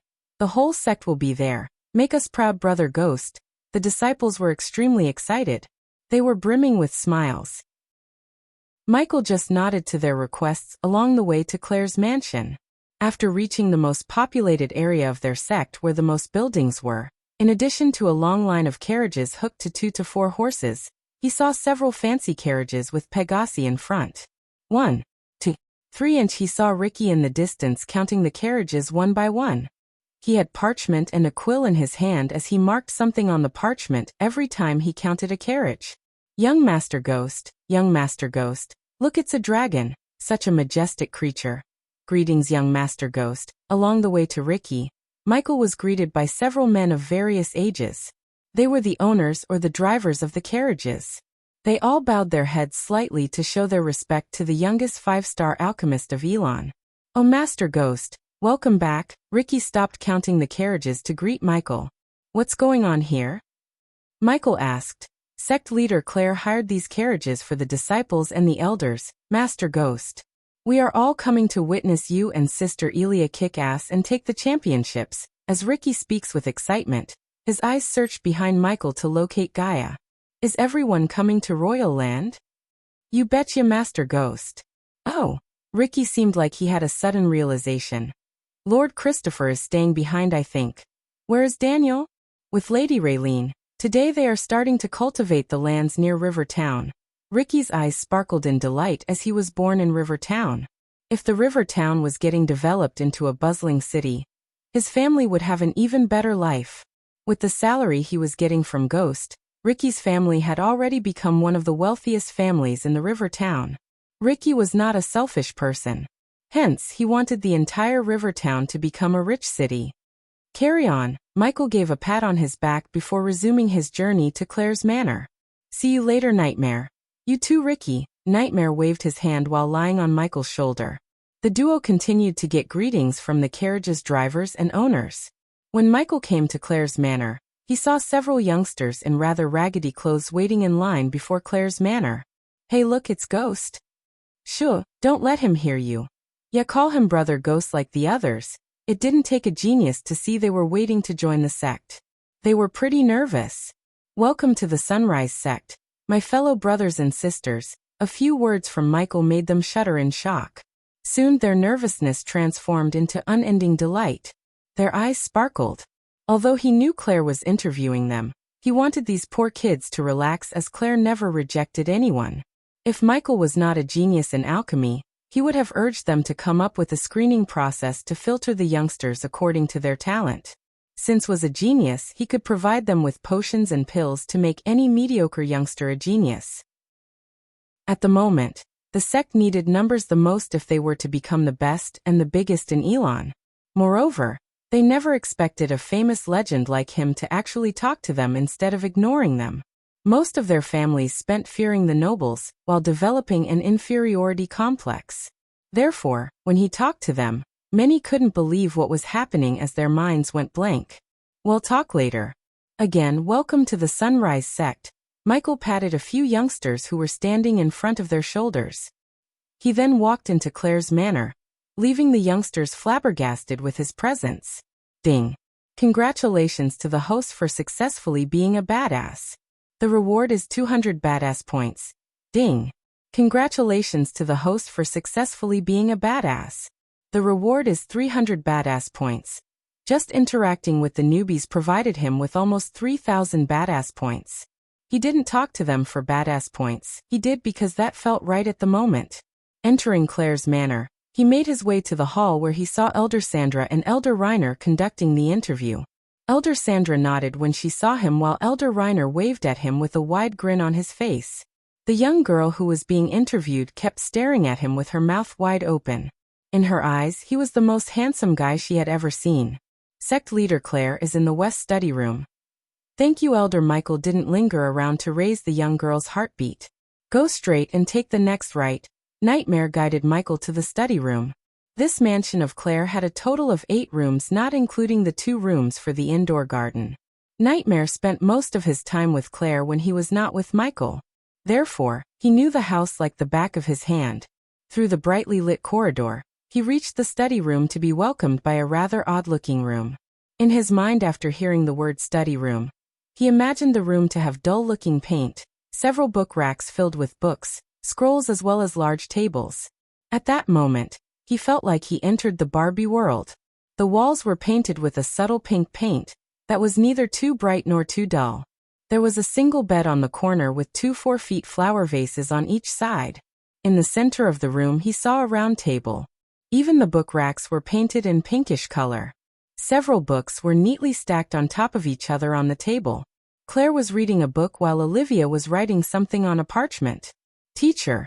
Olivia was the first to notice Michael standing in the doorway. Is this a study room or a girl's room? Michael dragged a chair before sitting backward on the chair. Seeing Claire, Nightmare bounced off from his shoulder to Claire's shoulder. He nudged his head against Claire's cheek, giving her wet kisses. Hiya, little guy. Claire stopped reading the book to play with Nightmare. Asked Claire. She was the one sleeping here instead of her room, Olivia giggled. Where is your other half, teacher? In her jolly mood, Olivia asked. She pretended like she's searching around Michael. She's gone. The joyful smile on Olivia's face instantly disappeared after hearing him. Not gone. She went to take care of something important to her. Without you? Claire frowned. Claire knew the bond between the two of them. They were like joined in the hips, inseparable. Even when Elia was not with him, she would always talk about him and the fun they had together. Claire couldn't even remember the last time Elia talked about something that didn't involve Ghost. Just a few days ago, Elia even asked questions related to engagement to her and Raylene. Suddenly hearing her leaving Michael stunned Claire. Claire couldn't care less if Elia was unable to compete in the tournament. She just didn't want the two of them to break their wonderful relationship. Chapter 321. Is everything all right between you two? Claire asked. He could see the worry in her eyes. A year ago he was the #1 assassin in the world. He had no one to worry about him. Although this world put him through various life-threatening rides on a daily basis, it also gave him people like Claire who genuinely cared about him. Yet Claire knew Michael enough to see the sorrow behind his calm eyes. If you want to talk about anything, we are here for you, Ghost. What are you talking about? Teacher looks fine to me. Seeing the worried look on Claire's face, Olivia questioned her. In her eyes, there was nothing amiss with Ghost. Have you ever been in love, Olivia? Claire's question caught Olivia off guard. She folded her arms, creasing her brows. No. Why do you ask? When you're in love, your eyes speak just as loud as your mouth. It's a language you might not learn in your life, he, Claire giggled. Hey. Olivia pouted. She threw a quill at Claire, but Nightmare caught the quill with his mouth before it could hit Claire. The two girls almost forgot their status and started to play like little girls. See, I have a little guardian angel here. Claire kissed Nightmare on his forehead. Secretary Leader Claire, when are you guys leaving the sect? Michael's question put a stop to their childish play. Claire quickly regained her sect leader composure. In the evening, we'll travel to Sarton by carriages and from there, we'll take the ships to Royal Land. It's an easier, safer and far shorter journey than traveling by road. Cool. So Olivia, how are your studies going on? He dragged the chair towards their study table. I finished the work you gave me, teacher. With a flick of her wrist, she filled the large table with parchments. Since Michael needed to take his mind off Guardians and Gaia, he decided to spend the time until they leave for Royal with Olivia. Let's stop theory stuff and move on to the practicals. Take out your cauldron out. Her face immediately lit up like someone lit a candle in her head. In a blink of an eye, a dark violet cauldron appeared on the table. On its surface, several silver runes could be seen. In addition to the runes, there were etchings of various shapes such as flowers, plants, Olivia's name as well as a lion's head. Teacher, would I be able to make pills and potions like you? I mean without the cauldron. If Olivia asked the same question a few months ago when she started to learn from him, he would have really laughed it off. However, after all this time studying under him, he noticed the jump in her talent. At first, she was only able to make pills and potions with 50% purity. Now she could touch the 57% purity mark. Although he became a 5-star alchemist in a few moments, after making almost thousands of pills and potions, he knew how hard it is to get the 7% leap in a short amount of time. However, this was not the time for her to learn his technique. First, she needed to become his subordinate who has more than 95% loyalty. Only then, Michael would think about teaching her how to control the alchemy flames like him. That's too dangerous. A simple mistake and you'll be served rare. Ha, Claire couldn't help chuckling. Olivia stuck her tongue out at Claire, but she didn't argue with Michael. She understood him completely. Whoa, before you guys play with fire, I'll take my books and leave this place. Claire quickly collected her books. I don't want to be well done. Claire winked at Olivia as she rolled her eyes. That's terrible. After Claire left the study room with Nightmare, Michael began to teach Olivia how to use the cauldron to its maximum potential. As the oat field encountered a peach sky, the evening had come in stately fashion, with all the grace of a breeze in repose. In that welcome amber glow the time of slower thoughts had arrived. Those moments when with open eyes, Michael's mind became as a perfect empty horizon, seeing, yet content to sit. He felt the soothing breeze birthed by the surrounding foliage, became absorbed in the music of crickets, letting the gentle energy of nature wash in. He watched the disciples getting in the carriages from the mountain peak, his usual place to meditate. His black trench coat fluttered in the wind while his turtleneck gave him a unique charm. Unlike before, he wore the dual sword sheath on his back. At the moment it was empty. He willed the system to retrieve the space ring given to him at the house cane. "It's time for you two to come out." The space ring let out a faint whistling sound before two beautifully forged swords appeared in Michael's hand. The two swords had a blade of a gray color, with a pattern made of swirls and triangles engraved on it. The blade itself was engraved. A line of text "Ghost" was engraved on the blades, which only added to the elegance of this weapon, as well as its cost. Each blade had a small, straight crossguard, just large enough to make sure his fingers were safe, and the blade would remain firmly in your hands. The crossguard had an intricate skull on each side. He knew the cost of this weapon must have been high. In addition to the crossguard, a fairly small pommel was engraved with the symbol of its owner, again, a skull. The two swords belonged to the rare weapon class, which meant they could have 3 runes. At the moment, there were no runes on the sword, but if Michael wanted, he could find a rune master to place runes on the swords. The system level was too low to place runes on the swords via the system. Swing. Swing.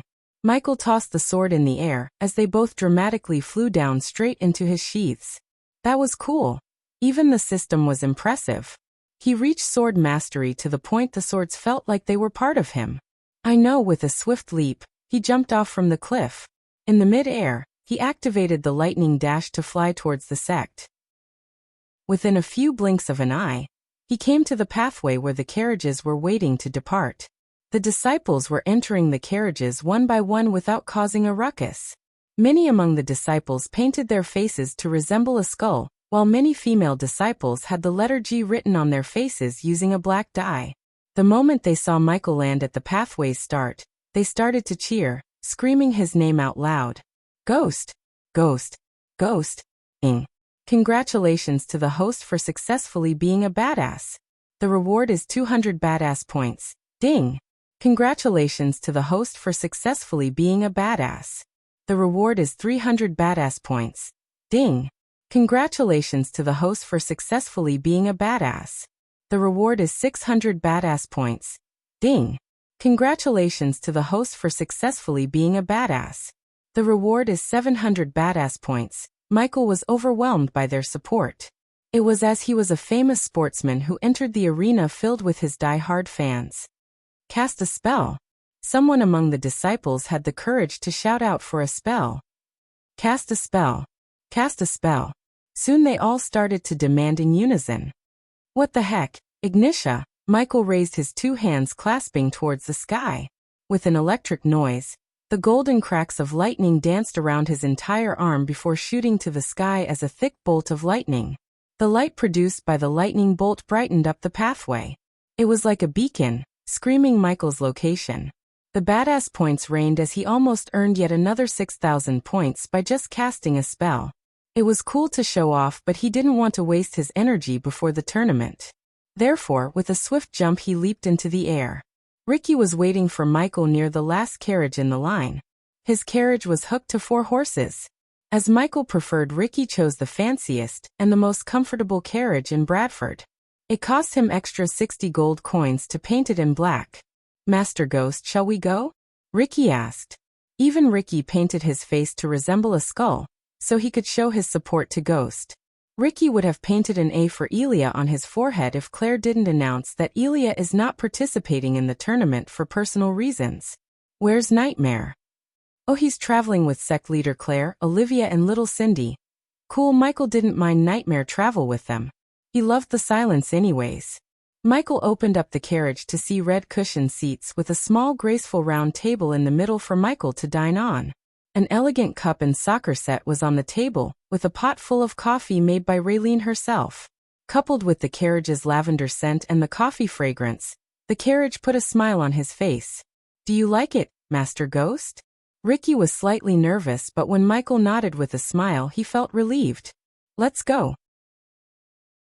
Chapter 322. The forest they were traveling through was gigantic, thick, and thriving.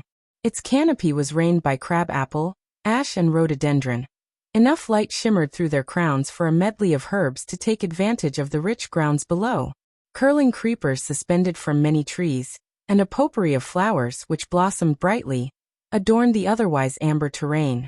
A clamor of wild noises, most of which were fleeing animals, filled the air and drowned out the occasional sounds of birds of prey gliding in the air.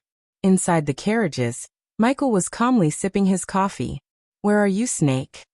He missed Gaia so much as he was checking the seat beside him for her. The scenery outside would have been even more beautiful if she was with him. "So Master Ghost, since Miss Elia is not competing, who do you think would win the championship for the body strengthening stage?" Ricky asked from the driver's seat. "Well, I don't know many prodigies in the body strengthening stage except for Evan, Victoria, and Sabrina. If you have to bet on one of them, who would be your choice, Master Ghost?" "Definitely not that bitch Victoria. Ha ha ha. Bad blood, huh, Master Ghost?" Ricky laughed.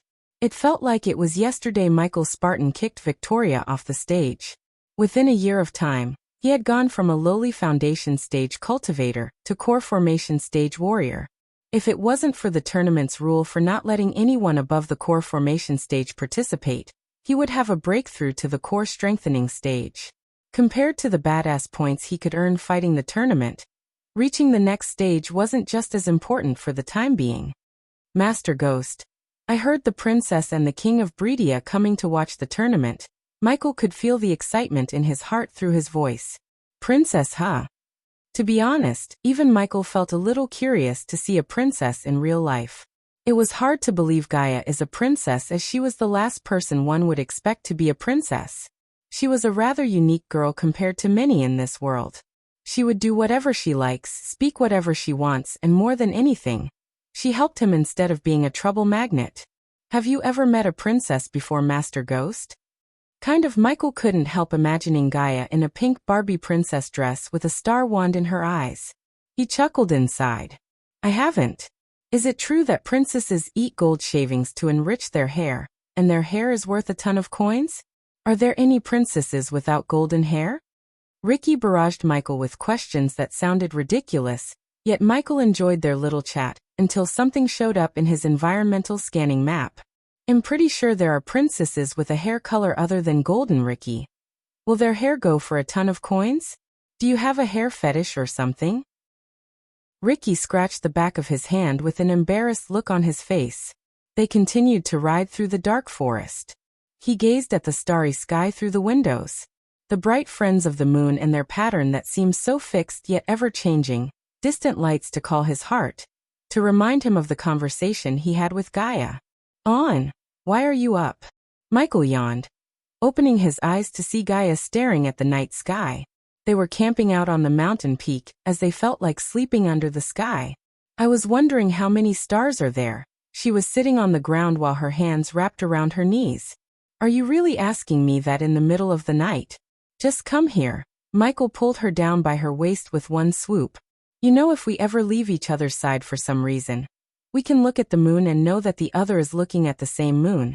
Well, look who's being romantic." Michael showered her with kisses all over her face. She enjoyed kissing every inch of her velvety soft face. He nibbled her ear while tickling her by running his hair gently through the side of her chest. It took extreme control not to do anything spicy. He respected her wish not to engage in anything other than kissing until marriage. "Hey, that tickles." He stop. She wiggled to escape his hold. She tried to retaliate by trying to tickle him back, yet he simply overpowered her. Soon, their playful laughter reverberated the lonely mountain peak. "Master Ghost, what do you think?" In his moment of walking through the memory lane, he completely ignored Ricky's questions. "What did you ask again?" 3 guardians said that Mark was their brother. Mark said he had no brothers. Who was lying? Who asked? Michael asked while still keeping an eye on the figures in the environmental scanning map. They were following the carriages for some time. The question in his mind was whether they were particularly following him or not. "Cindy, I don't know where she is getting these questions from. She keeps coming up with questions none of us can answer. I really wonder if there is an answer to each question." Michael retrieved a drone from the system storage while Ricky was busy trying to figure out an answer to Cindy's question. The drone flew through the window, disappearing into the dark forest. Really? Come on, tell me, Master Ghost. It's time for payback, Ricky devilishly laughed. However, Michael did not tell him the answer as Ricky was expecting. Master Ghost, what are you doing? Ricky turned back to see Michael opening the carriage door through the small hole before him and Michael. Just some sightseeing. Don't stop, I'll be back soon. Michael flew out of the carriage in the direction of the figures following him. I'm getting bored. Let's start killing them all. A feminine voice could be heard from the dark forest. The voice was filled with murderous intent. Control your bloodlust, Reaper. We must not alert the target, not until we cut his throat. Another murderous voice sounded. This time it was a male voice. Dibs on the ladies, another voice filled with lust spoke. The three figures blended perfectly with the forest. The black clothes they were wearing helped them merge with the darkness. They flew neither too fast nor slow, but just enough pace to follow the carriages without alerting any of the sect members. If one looked closer into their eyes, a dim glow could be seen in their eyes. The figures took the cat potion to enable their eyes to see in darkness. If you're calling dibs on the ladies, I call dibs on the target. I heard he's quite the eye-catcher. Oh, not that again. You take too long and scream loud enough to wake the entire city, one of the male voices complained. It's a moan, you idiot. No, it's not. Silence, you two. Everyone stopped talking. Soon, they started to hear rustling sounds coming from ahead of them. They stopped flying immediately. I bet it's a wild cat or something, the female figure said. Magical beast, perhaps. There are no magical beasts in this part of the forest. The rustling sound became louder and louder. They frantically looked around them to locate the source of the sound. It sounded like it's coming from all directions at the same time. But suddenly the rustling sound stopped. Diddle, diddle. The figures heard a voice as they all looked in the direction of the voice coming to see their target walking towards them. To their shock, their target had a smile on his face. Ghost, the female figure, unsheathed her daggers from her waist. She then slowly licked the dagger like it was a candy bar. We are so little. A couple of pop sounds came out from Michael's neck when he cracked his neck.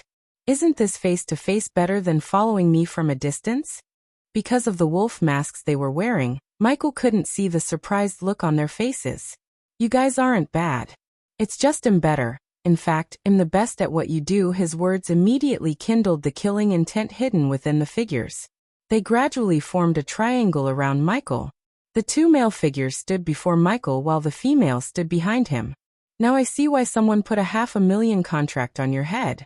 You have the knack to piss off wrong people. One of the male figures spoke. $500,000, you say? Not bad. Is there by any chance you three know the name of the person who put a contract on my head? I'm gonna enjoy every second of killing you. Michael heard the woman's voice coming from behind. She was moaning. No idea who put the contract, huh? Michael sighed. It was disappointing but not unexpected. They were just tools sent by the Grim Reapers Guild to kill him. The assassins wouldn't know the one who gave the task to the guild. Only the higher-ups of the guild would know that information. Unfortunately, Michael had no chance of getting that information as the Grim Reapers were a powerful guild operating in shadows, just like the dark underworld he worked back on Earth. First you Reapers destroyed a shipment of mine, now coming to kill me. I'm really starting to get pissed. Humph, what are you gonna do? Kill us? You don't even stand a chance. If you like this chapter, please comment, send Power Stones. If you really like this chapter and my novel, consider sending me gifts as it would motivate me to put out more chapters. Any criticism, feel free to bash me in the comments. Chapter 323. You picked a nighttime to kill me. Good choice. Michael slowly walked forwards with his hands behind. The Grim Reapers were in no rush to kill him. It seemed like they wanted to kill him slowly, especially the woman behind Michael. Reduced visibility. Darkness will help you blend, and your spells would draw less attention. Michael listed some of the pros of choosing nighttime to assassinate someone in this forest. But Michael stopped walking for a moment. You guys made a mistake. And what is that? The woman asked. She started to breathe more and more heavily. For a few moments, Michael didn't answer. He just let the silence envelop the place. You failed to study whether your advantage would also be your target's. The cat's eye potion would enable the drinkers to see in the night, yet it wouldn't be like natural vision. Hence, the three assassins failed to notice the changes in the surroundings. As far as they were concerned, the night couldn't get any darker. But it did when Michael cast the death range. Alright, I can't oh my god. Can't wait any longer. Suddenly her moans echoed through the forest out loud. She directly lunged at Michael. Love shackles in the midair. She cast a spell as pink giant shackles materialized in the sky above Michael. Frost rage, illusion lava. Michael's surroundings suddenly changed. The dark forest transformed into a fiery hot lava. He felt like he had been teleported into a boiling volcano. In addition to the illusions, several humanoid creatures made of frosty ice appeared around him in a 5-meter radius. If they weren't only at core strengthening stage level 2, Michael wouldn't have decided to face them head-on. Lightning dash. He dashed away before the shackles could land on him. Just while he was dashing away, he pinpointed the illusionary formation's source point. The source was on the ground, under the dried-out leaves beside the Grim Reaper who cast the spell. Ignitia, the lightning bolt hit the source point with deadly accuracy. Immediately his surroundings transformed back to normal. When the formation got destroyed, it backlashed as a burst of arch energy stunned the spellcaster. The Grim Reaper was momentarily stunned. Watch out! The Grim Reaper who cast a spell to create frost creatures shouted. Ignitia, Michael quickly dashed behind the Grim Reaper. Without wasting a second of time, he sent a bolt of lightning through the Grim Reaper's heart. Because he was a core strengthening stage cultivator, it did not one-shot him. Michael wasn't expecting the lightning bolt to kill him with one shot. That was why he immediately stabbed the cultivator through the wound created by the lightning bolt pulch. Wolf! The male Grim Reaper shouted when he saw Michael's sword sticking out of his colleague's chest. Michael twisted the sword, ending his life. Ding! Congratulations to the host for killing a core strengthening stage, level 2 cultivator. The reward is 300,000 experience points and 2,000 badass points. That's so hot. The female Reaper, however, did not seem to care about her colleague's demise. She just knelt on the ground, moaning loudly. Woman, you're a fucking freak. Michael drew back his sword. He was glad that her climax slowed her down from casting another spell. Kill him. The frosty figures moved slowly, but they were able to reach Michael since he stopped moving to kill the Grim Reaper. Ring of fire. What was better to fight a bunch of humanoid creatures made of ice than flaming hot fire? Whoosh. Whoosh. The ring of fire sent 2 pulse blasts around Michael, burning everything it passed through. The ice figures did not completely evaporate, but their legs melted down. Another 2 pulses of the fire melted their upper body before they could reach Michael. Lightning dash, ice drag dash boom. Michael dashed at the Grim Reaper to end his life before he could cast another spell. The Grim Reaper was just about to finish his spell when he saw Michael lunge at him. His lightning-fast reflexes kicked in as he immediately retrieved a smoke bomb from his space ring and dropped it into the ground. The smoke bomb exploded, creating a fog of smoke around the Grim Reaper. It was a neat tactic that might have worked if Michael didn't have his X-ray vision and environmental scanning. Ignitia, ignitia, ignitia. The Grim Reaper didn't not stop moving as he kept running to escape the lightning bolts. The assassin had no time to cast a spell. He was expecting help from his colleague, but she was shaking on the ground. Sucker, Michael chuckled inside. The male Grim Reaper thought Michael was attacking him to kill while the female cultivator was having a great time thinking that her target was busy with her colleague. Michael suddenly changed his target as he dashed at the female cultivator. While she was quivering on the ground, he tried to cut her neck. Unfortunately, she was quick enough to evade a fatal bow, yet the sword did cut her shoulder. Slash. You wanna play? The female Reaper slowly stood up from the ground. Her legs were still shaking while her eyes radiated intense pleasure. 2 versus 1, you're dead. The male Grim Reaper sighed in relief seeing his colleague finally entering the battle. He picked up a strange smell, but he didn't focus too much on the smell as he thought it's coming from the forest. TSK. You clowns should have gotten a job in a circus instead of an assassin guild.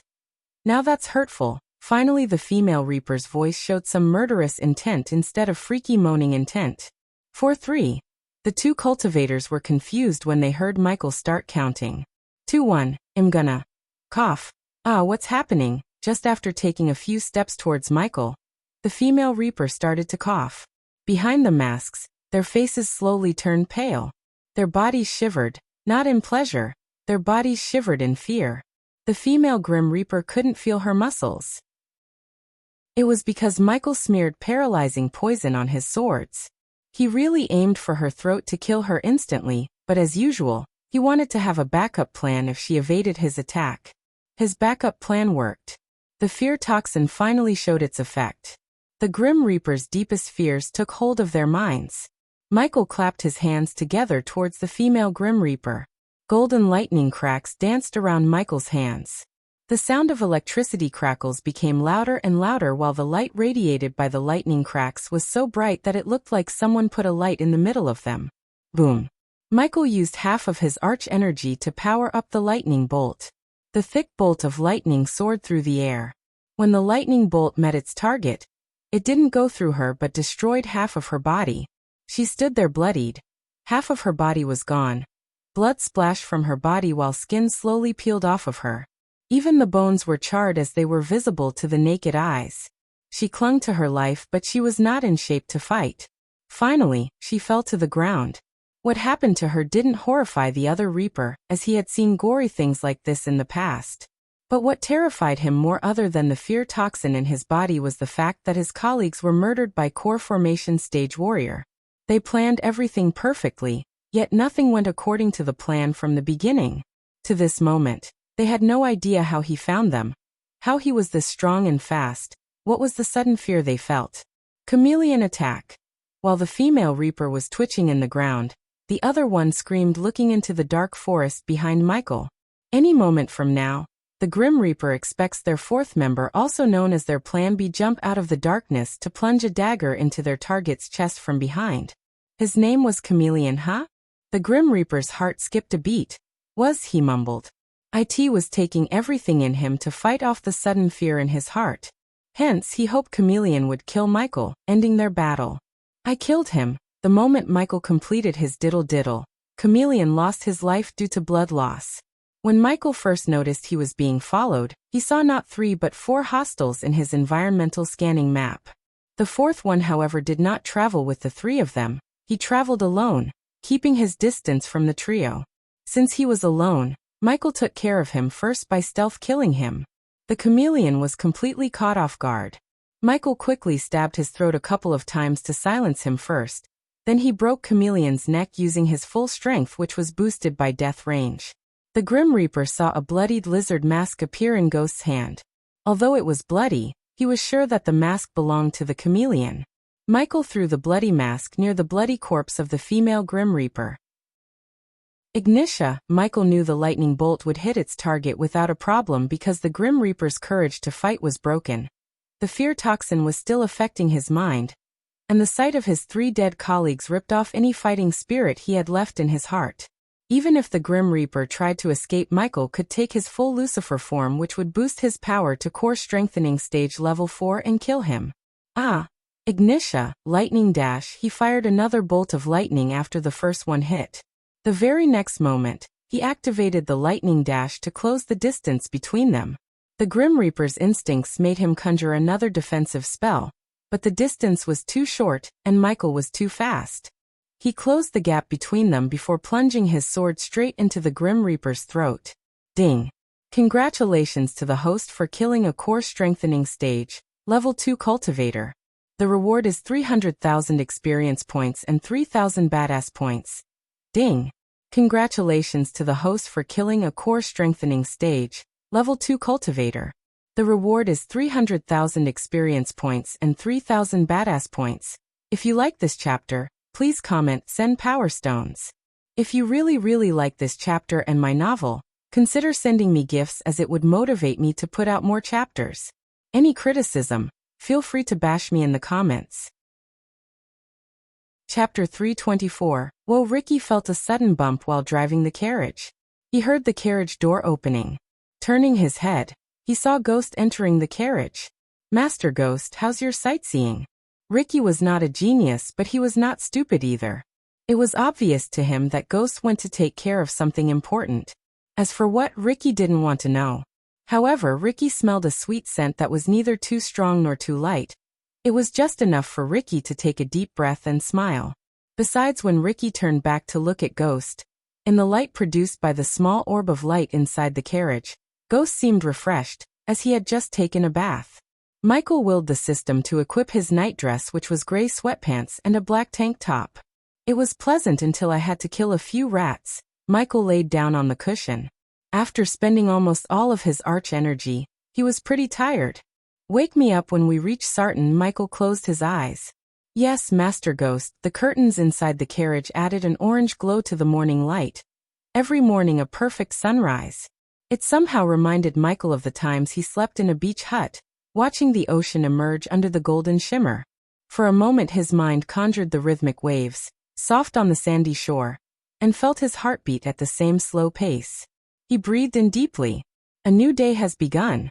He reached his hand out to the fabric, noticing how up close the light pours through every open space between fibers, no different from how it once came through the beach hut walls, illuminating like brilliant fireflies each dawn.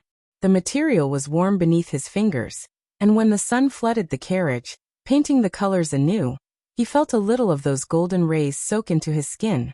Good morning, Snakey. After greeting her instinctively, he slowly opened his eyes, realizing she's not with him. The beautiful morning never seemed beautiful without her. Letting out a sigh, he stood up. After stretching his arms out, he put on a black shirt on top of his black top before getting out of the carriage. In his sect home, he would hear the chirping of birds in the morning. At this moment, he heard no bird sound but constant chatter of people, as well as horses galloping. He opened up the carriage door to be welcomed by the city by the lake Sarton. Cast on the highest point of Marilla Lake, Sarton was a city of foreign trade. This city wasn't built by a lake by accident, as it had hidden secrets, which were of great importance to the people of Sarton and its success. The city itself looked sublime. With its yew wood rooftops, ceramic tile walls, and breathtaking waterfall, Sarton had a mystical atmosphere. The main attraction was the giant statue of a Viking-looking man in the center of the city, which was built 1,000 years ago and designed by the dwarves. Sarton had a booming economy, which was mainly supported by trade, mining, and leatherworking. Their biggest strengths were a strong defense and gorgeous leatherworking. However, Sarton lacked people skilled in farming. Despite its strengths and weaknesses, Sarton was most likely headed towards a horrible future under the leadership of Baron Adwell. But this was yet to be seen. Instead of his usual black shoes, he just wore a pair of black slippers. Therefore, when he stepped outside, he felt the hot sand between his toes. As far as he could see, there was nothing but people and carriages. More and more carriages were approaching where he was. No one noticed Michael as he walked around the carriage to locate the people of his sect. What stood in front of him was a beautiful lake. The water was movie star blue, the kind of blue their eyes are. In it, the wisps of clouds were reflected just as well as the steep sides of the glacial valley, all greens and grays. Again the greens of the hills as well as the buildings. The grown-ups were boarding ships while youngsters and children were playing on the shore as if in the most impossible of paintings. The artist painting with colors he thought would fade in time but never did. The lake was the finest of mirrors, never showing exactly what was above, but converting it to an image so beautifully smudged and broken. The weeping willow, the clouds above, all become a Monet, all free for the looking. If he focused on the children, he could get various designs for a castle. Their sand castles looked way better than some real castles in this world. One of those children was Cindy. She was building a tall, majestic castle with a couple of female disciples. Even among the ocean of people standing between the two of them, Cindy noticed Michael. Brother. Her eyes widened in joy as Michael gestured to Cindy to stay where she was. Michael quickly navigated through the crowd to reach Cindy. Since he was not in his usual attire, and the people were busy with boarding ships, they failed to notice Michael. Here she is as usual. The little girl threw herself up at him like a puppy who hasn't seen its owner for quite some time. Every single time, the girl welcomed Michael like this. The love she had for Michael in her heart was boundless. Gaia, Michael both loved Cindy and her brother just as Cindy loved them. Brother Ghost, you're awake. Ricky just went to see your room on the ship. He was talking about waking you up. It's okay, Michael said to the girls. He knew Ricky might be too busy making sure everything's according to Michael's preference. Since Daniel was with Raylene at Rivertown, most of the tasks related to sect fell on Ricky's shoulder. I think you guys had enough fun. Take your friends and go to your ships. Michael saw what the human traffickers did to those Silvermoon girls. In this crowd, no one recognized a well-known person like Michael. How could anyone notice if a few girls like them went missing? Therefore, Michael ordered them to board the ships as soon as possible. This place seemed like a great hunting ground for kidnappers. All right, let's go. The girls didn't dare to stay any longer after hearing Michael. They left to find their friends. Michael noticed hundreds of ships floating on the lake, waiting for the people to board. When will Sister Elia come back? I miss her, Cindy purred. Me too. Michael pinched Cindy's cheek. She had grown up a couple of inches. The baby fat in her face slowly disappeared. Plus, she had reached foundation stage level 7. Cindy turned his head gently before landing a soft kiss on his cheek. Ouch, you have to shave, brother. Cindy rubbed her lips as his stubble beard pricked her soft lips. Is that so? Michael rubbed his cheek against the little girl's cheek playfully. She wiggled, giggling in his arm.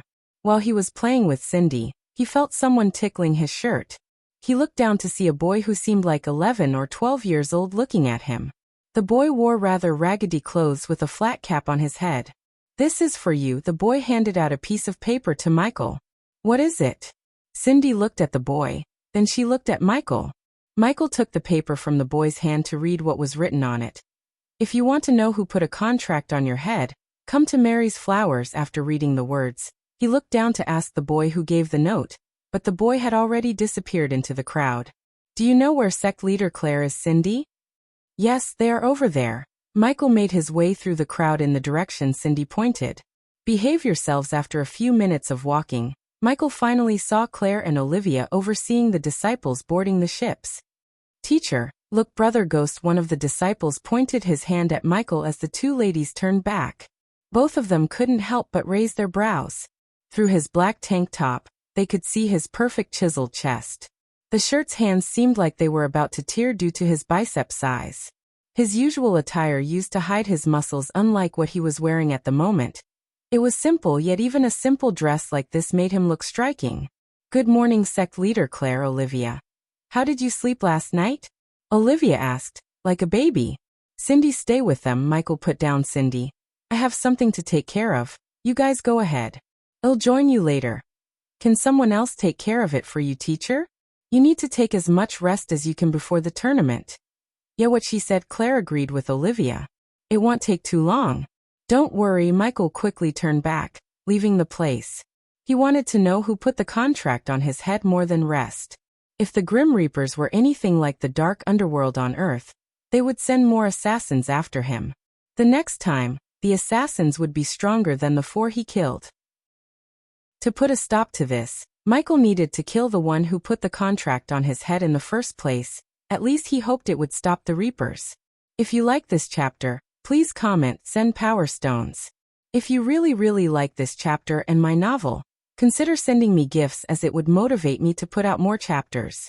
Any criticism, feel free to bash me in the comments. Chapter 325. Somewhere else in Azare continent. Zanali was standing alone in an empty room where there was nothing but a large table in the center. She had a deep frown on her face. The reason for her frown was the stuff on the table. A weak-hearted one would be freaked out to see the broken skeletons of Nagas.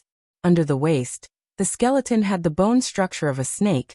Above the waist looked similar to humans, except their heads resembled a skeleton of a cobra's head. The bones were muddy, partially decomposed. She didn't need anyone to tell her how they die. She could see a deep cut in their hyoid bones. These are your men. A tall figure walked out from the dark corner. He looked human, but he was not. His upper body resembled a tiger, including his face. Standing almost 7 foot tall with a muscular build and a tiger face, he would terrify people who haven't been familiar with beastmen. Even among the beastmen, people with predator genes such as golden lion, white tiger, black panther, brown bear were extremely rare. Seech. A loud scream of an eagle could be heard in the room. Zanali looked up at the black eagle staring back at her from his shoulder. Your men were killed by a cold killer, the tiger beast man said. Jacoby, What do you mean a cold killer? Zanali asked. She wondered how Jacoby could tell if the killer was cold or not by looking at the partially decomposed skeletons. The cuts, there was no hesitation. Clean, deep cuts. The killer is either a trained killer or a murderous psychopath who killed more than 50 people or both. Any signs of Gaia? Zanali asked. After hearing Jacoby describe the killer, a tinge of worry emerged in her heart. It was true that Zanali ordered her men to cripple Gaia's cultivation, but she wasn't as heartless as Gaia thought. Zanali had to cripple her cultivation because Gaia murdered hundreds of prisons as well as bribed almost half of the king's court. Zanali really wanted her stepsister to reflect on the bad things she had done in her life. Zanali hoped crippling her cultivation and throwing her in prison would rehabilitate Gaia, make her a better person. Her tracks disappear at the river town's border. It seems like someone from the river town helped your stepsister. Jacoby spoke with a thick accent Michael would have recognized as African. Can you track her down? Humph, can I? I will track her down. I just want something that has the scent of her, and an answer. Jacoby snickered. He gently rubbed the eagle's neck. His animalistic grin made him look even more terrifying. Answer to what? Jacoby finally stepped out of the darkness, completely revealing his golden fur-filled upper body that looked exactly like a Bengal tiger, except for the hat on his head. Do you want your stepsister dead or alive? After giving Jacoby what he needed to find Gaia, Zanali came back to Peyton's manor. Zanali saw her friend resting her head on the hand which she only did when she was either pissed off or worried or both. Peyton, what happened?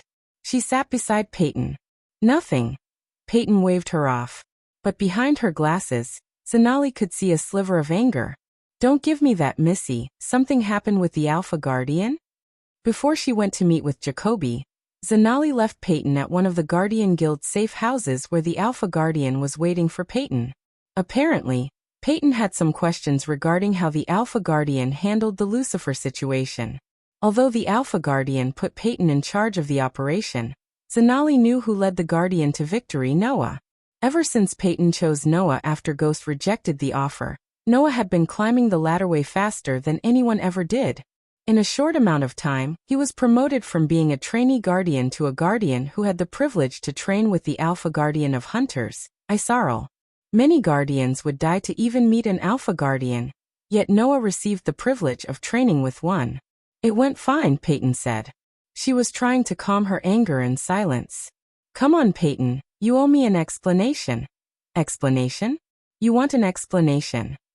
Finally, Zanali's pestering broke the dam that kept Peyton's anger in control.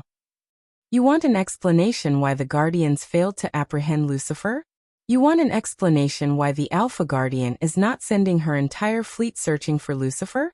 You want an explanation why they were thinking about promoting Noah to Guardian Captain instead of me? She punched the table so hard that it obliterated into bits and pieces. Well, I don't know. Why don't you go ask your boyfriend? Zanali was completely taken aback by surprise and shock. She had never seen Peyton lose her patience like this. Peyton realized what she had done when she looked at the horrified expression on her friend's face. Plus, the mahogany table that was reduced to nothing but a pile of splinters helped her realize what she did. I'm sorry, Zanali. Zanali understood that Peyton wanted to be alone for some time. However, Peyton never left her side when she needed a friend to talk to. Most of the Guardians didn't like Nagas. To Zanali's luck, a bunch of racist humans were the ones who hired Zanali's batch of Guardians. At first, they rejected Zanali just because she was not a human. It was Peyton who fought them and cashed in all her favors to recruit Zanali, just because Peyton valued Zanali's talents more than anything. In Peyton's rage, she let out the matter of promotion. Zanali knew Peyton was working hard to get that promotion. It was the reason she took the risk of starting Operation New Dawn, which was to catch Lucifer, and she did.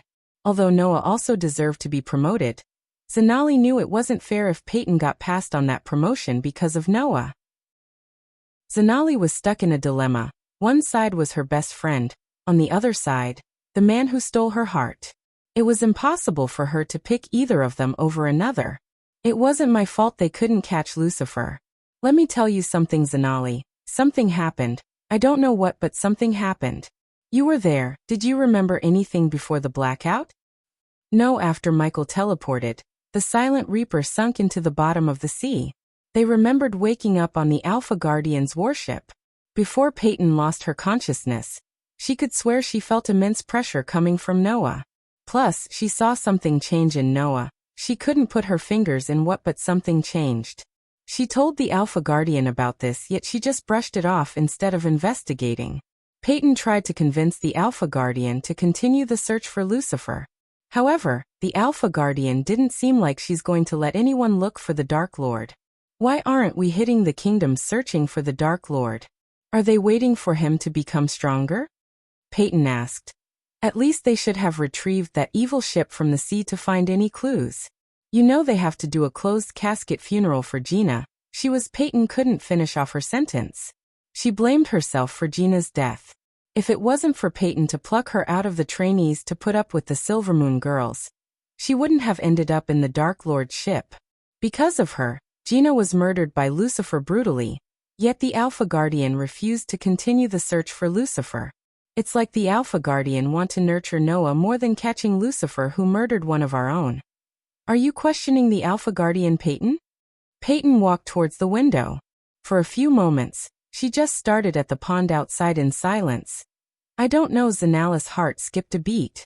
In all those years she knew Peyton, she had never seen her question the decision made by the Alpha Guardian. Peyton basically worshipped the Alpha Guardian, as she even had a picture of the Alpha Guardian in her room. What if we take some time off, Peyton? Go see the championship tournaments.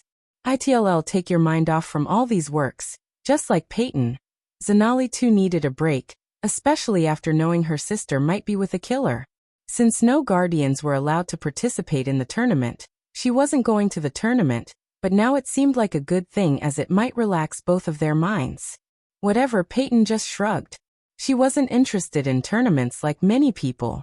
If they asked her, she would let the youngsters get survival training for 3 months instead of the tournament. Besides, her mind was not in the mood for tournaments. However, she knew Zanali was right. She needed to take her mind off from the guardian business for at least a couple of days. So that's a yes. Wonderful.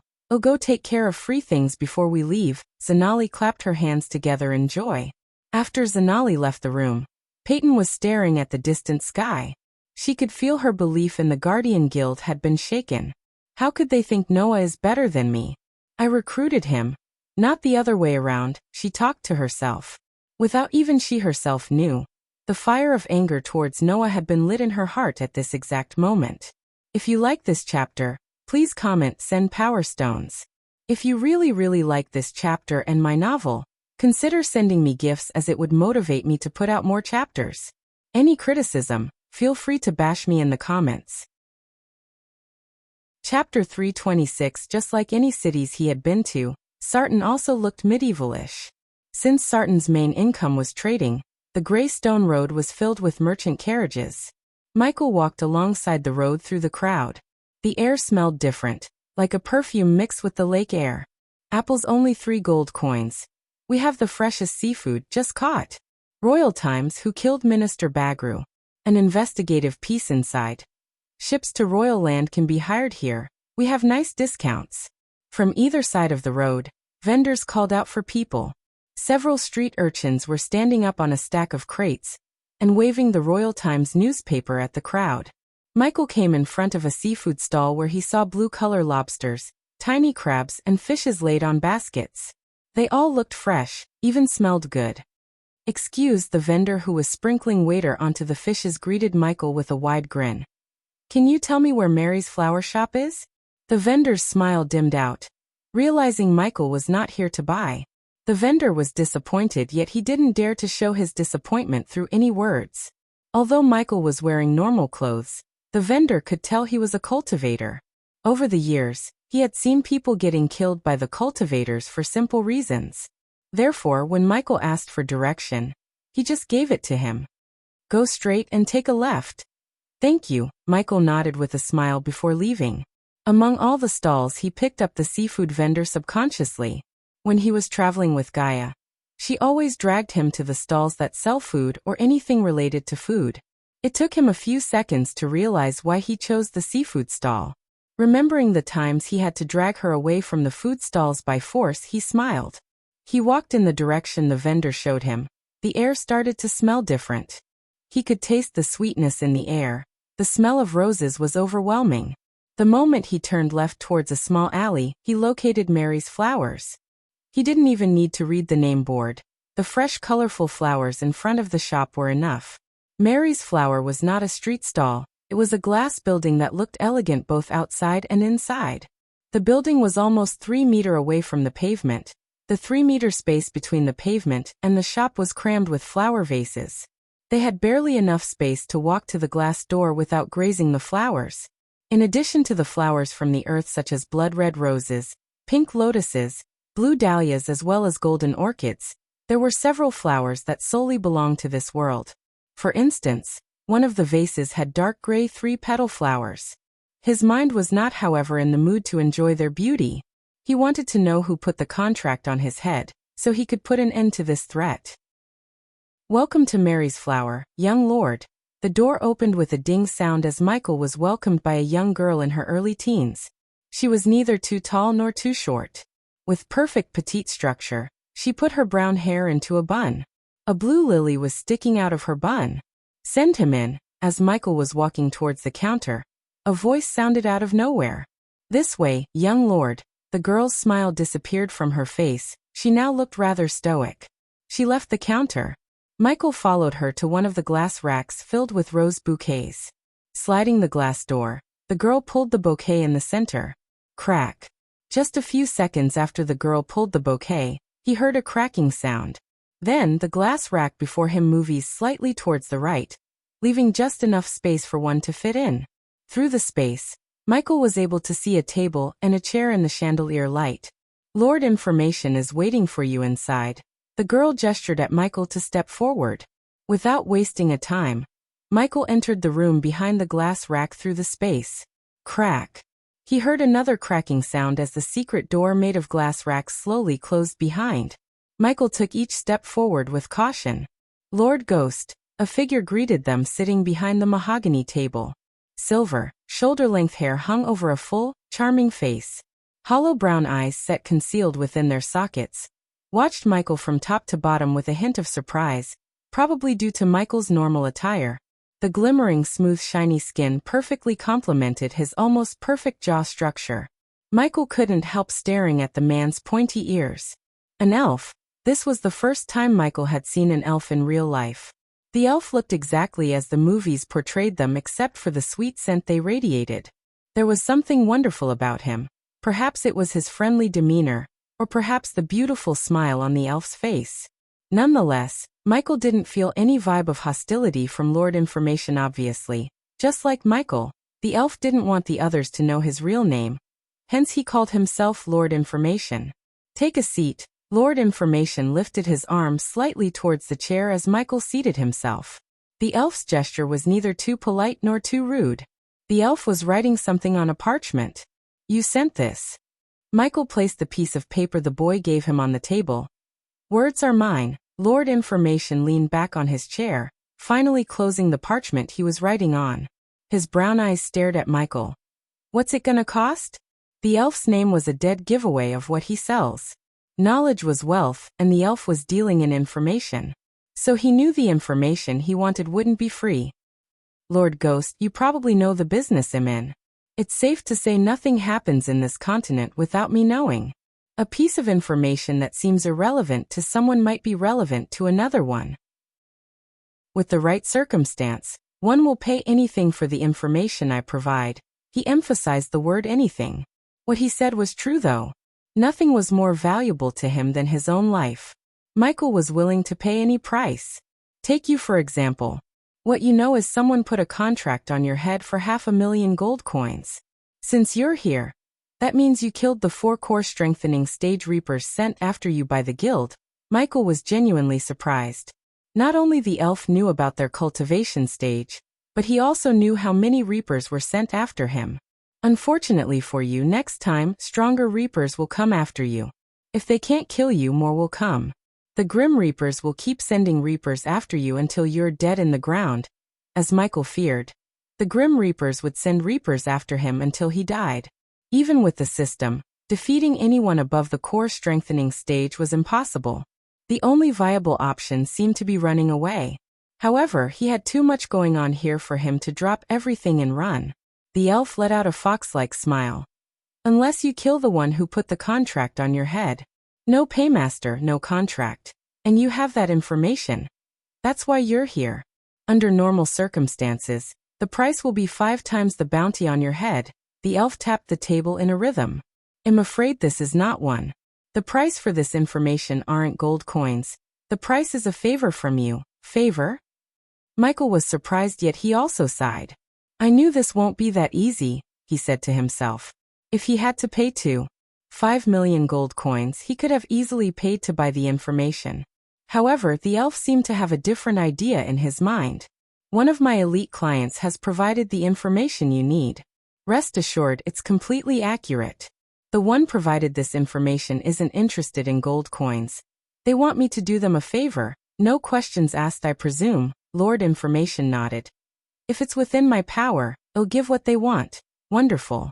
It's yours, but knows this, Lord Ghost. Your word is your bone. If you backed out from your word. Before giving the information, the elf dragged his words out instead of finishing his sentence. The elf wanted to let Ghost know the consequences of going back on his word. I didn't survive till now backing out of my words, Lord Information. Michael wouldn't dare to back out of his words as Lord Information, just had to pay the Grim Reapers a visit to end his life. Right from the beginning, Michael's intention was to become strong without making many powerful enemies. Michael would rather have Lord Information as a valuable ally at his side than as an enemy. An elf with dark secrets to sell could become the backbone of Lucifer's rule. Finally, the elf slid a piece of white paper towards Michael. He slowly leaned forward to pick the paper. The moment his eyes fell on the piece of paper, everything started to make sense. To this moment, he was planning various ways to kill the one who put the contract on his head. He knew someone who could pay 500,000 gold coins wouldn't be easy to kill whenever he wanted. Michael was thinking about dealing with this problem as Lucifer. However, fate decided to end the problem as Ghost. Michael read the words written on the piece of paper. The one who was willing to pay 500,000 to kill Ghost. Alex Fisher, if you like this chapter, please comment, send Power Stones. If you really like this chapter and my novel, consider sending me gifts as it would motivate me to put out more chapters. Any criticism, feel free to bash me in the comments. Chapter 327. The light had long gone, but there was no mistaking where they were. Through the moonless night came the rhythmic pounding of the waves. As always, the salty air moved gently over their skin, wrapping them around as the warmest of soft towels. The sailing ship was fashioned from ancient oak, with masts that stood as tall. Instead of its once green foliage, it was adorned by sails of white to dove gray. To see the rich timbers, strong browns close to black, brought a sense of peace inside, perhaps akin to that given by a meadow. Yet for the next few hours, the fragrance would not be of wildflowers but of the open sea, ever-changing, ever-constant, ever in motion beneath the clouds who sail above. On the edge of the ship, Michael was enjoying the view with Cindy by his side. Since he heard fishing calms one's mind and soul, he bought fishing rods from Sarton after leaving Mary's Flowers. Oh, come on, brother Ghost, when will you catch something? Cindy rested her head under Michael's arm. She tried to use his shoulder as a pillow, but she was too short. Michael held the fishing rod in one hand while wrapping his other arm around Cindy, so she wouldn't fall down. His shirt was enough for Cindy to cover herself to keep warm. Patience, Cindy. Many good things will come in your life if you know how to be patient. You don't know how to fish, do you? Nope, Cindy giggled. Michael had been waiting to catch a fish for hours. Catching a fish wasn't his goal. If it was, he could simply brew a bait that would attract fishes from miles. His goal was to calm his mind and soul. Recent events had shaken his calm mind, especially Gaia leaving him. There was an eerie feeling deep down in his heart, like she was in some kind of danger.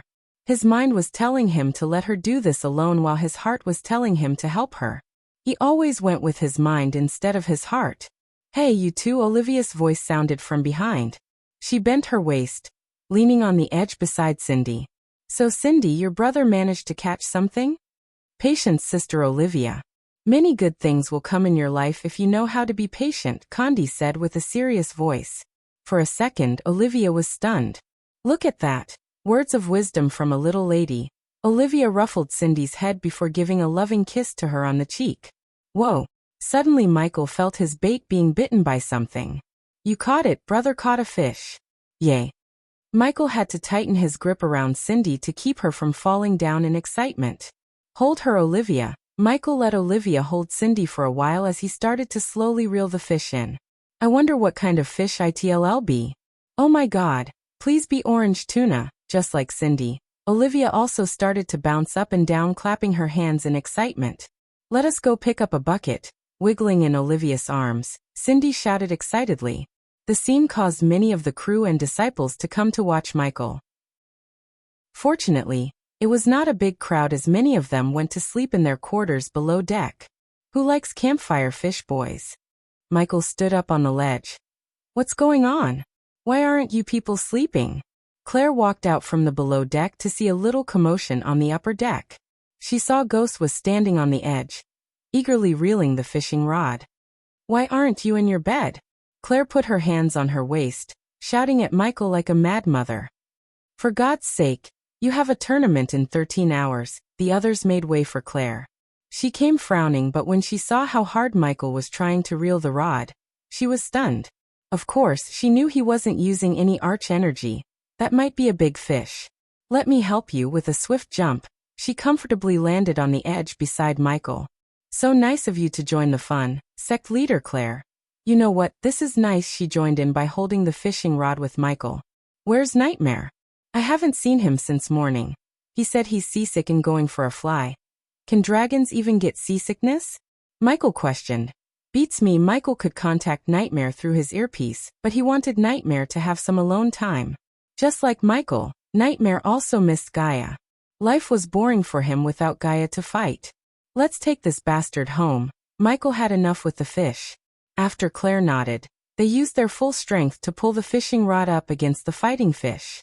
The moment the fish came out of the ocean, Claire's smile faded away into oblivion. Many of the people staring at the fish also had the same shocked expressions on their faces.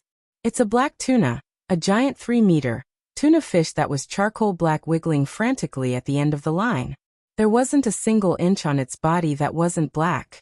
For Michael, he had no idea what made Claire so startled. She wasn't even blinking anymore. This is bad luck. The moment these words escaped Claire's mouth, Olivia's scream reverberated the ship. The arch energy rushed into his veins as he pulled off the fish with one single lift. Since the shipbuilder decided it's a good idea to build the captain's cabin on the center of the upper deck, Claire couldn't see what's happening on the other end of the cabin. Teacher. Lightning dash, bolts of golden lightning covered him before he disappeared, leaving a trail of golden light. Everyone ran in the direction of Olivia's scream. Brrr, brother. Michael's steps came to a halt as he saw a dark hooded figure holding a silver dagger against Cindy's throat. The figure and Cindy were standing on the edge of the ship, while Olivia was lying on the ground with blood trickling down from her mouth corner. Cindy was shivering in fear, yet there wasn't a single tear that came out of her eyes. The little girl promised Gaia that she won't cry anymore. She was holding that promise despite the cold dagger on her throat. Reaper. Michael clenched his fist. The Reaper in front of him was one level stronger than the 4 Reapers he killed a few days ago. Core strengthening stage level 3. The Reaper was ruthless enough to use a little girl to finish his assassination. The figure was even wearing robes that resembled a Reaper. If the figure only had a scythe, he would look exactly the same as a Reaper. Teacher. Teacher. He came out of nowhere, Olivia stuttered while picking herself up from the floor. Her mind still couldn't comprehend what just happened. One moment she was carrying Siondu to pick up a bucket for Michael's fish. Then she felt a sharp pain in the back of her head. The next moment, she was lying on the ground, and the stranger was holding a dagger against Cindy's throat. Don't, Michael said as the Reaper moved his other arm to his back to retrieve another silver dagger. The Reaper threw the dagger at Michael that landed a couple of inches in front of Michael's feet. If you don't want me to paint the floor with this piglet's blood, pick that up, Cindy. Claire came running to the scene to see the Reaper standing behind Cindy with a dagger on her throat. Her mind went blank in overwhelming fury. Stand down, Claire. Michael raised his hand. Oh my God, Cindy. Who is that? Brother Ghost, do something. Who is he and how did he get here? Everyone was stunned. Except for a few disciples, everyone stayed away from Michael. Keeping his anger inside, Michael picked the dagger from the floor as the Reaper said. Brother. It's nothing, Cindy. Don't worry. The dagger was so sharp that a single gentle cut could end Cindy's life. Even if he transformed into Lucifer, the Reaper could kill Cindy before he could kill the Reaper. However, it was not like Michael did not have any plan. After Jack's death, Michael made sure everyone he cared about would be safe in the face of danger. Cindy suddenly felt something crawling on her chest. She tried not to wiggle as something slowly crawled up towards her neck. She stared straight into Michael's eyes. You know what to do. After Michael picked up the dagger, the Reaper said in a gritty voice. What is he talking about, teacher? Who is he? Olivia shivered. You have 10 seconds, the Reaper said. He gently ruffled Cindy's head, making it hard for Michael to control his anger. Ghosty, I can cause a distraction. All of a sudden, Michael's earpiece got activated in his ear as he heard Nightmare's voice. Looking at the sky behind the Reaper, Michael activated his thermal vision to see Nightmare hovering above the clouds, ready to cause a distraction. I'll do it in 5 seconds. Michael emphasized the words to let Nightmare know exactly when to cause a distraction. Michael just needed the Reaper to be distracted for a couple of seconds. He could use those few precious seconds to save Cindy, activate the death range, punch the Reaper in the throat. He wouldn't be able to cast a spell and kill him. In addition to the throat punch, he would make the spider that's currently crawling on Cindy's shoulder towards the Reaper inject the paralyzing poison into the Reaper's bloodstream. The paralyzing poison was strong enough to paralyze the Reaper for 5 to 10 seconds. However, everything had to work perfectly without a hitch. Otherwise, the Reaper would kill Cindy in front of their eyes. If you like this chapter, please comment, send Power Stones. If you really like this chapter and my novel, consider sending me gifts as it would motivate me to put out more chapters. Any criticism? Feel free to bash me in the comments. You're tuning in to the Lee May's Sword of Destiny YouTube channel. We're so grateful for your support, and don't forget to subscribe to join us on this incredible journey through captivating stories. Your generosity through donations truly makes a world of difference, as it's the primary source of revenue that allows me to expand and enhance this channel for you. Thank you from the bottom of my heart for being a part of this adventure.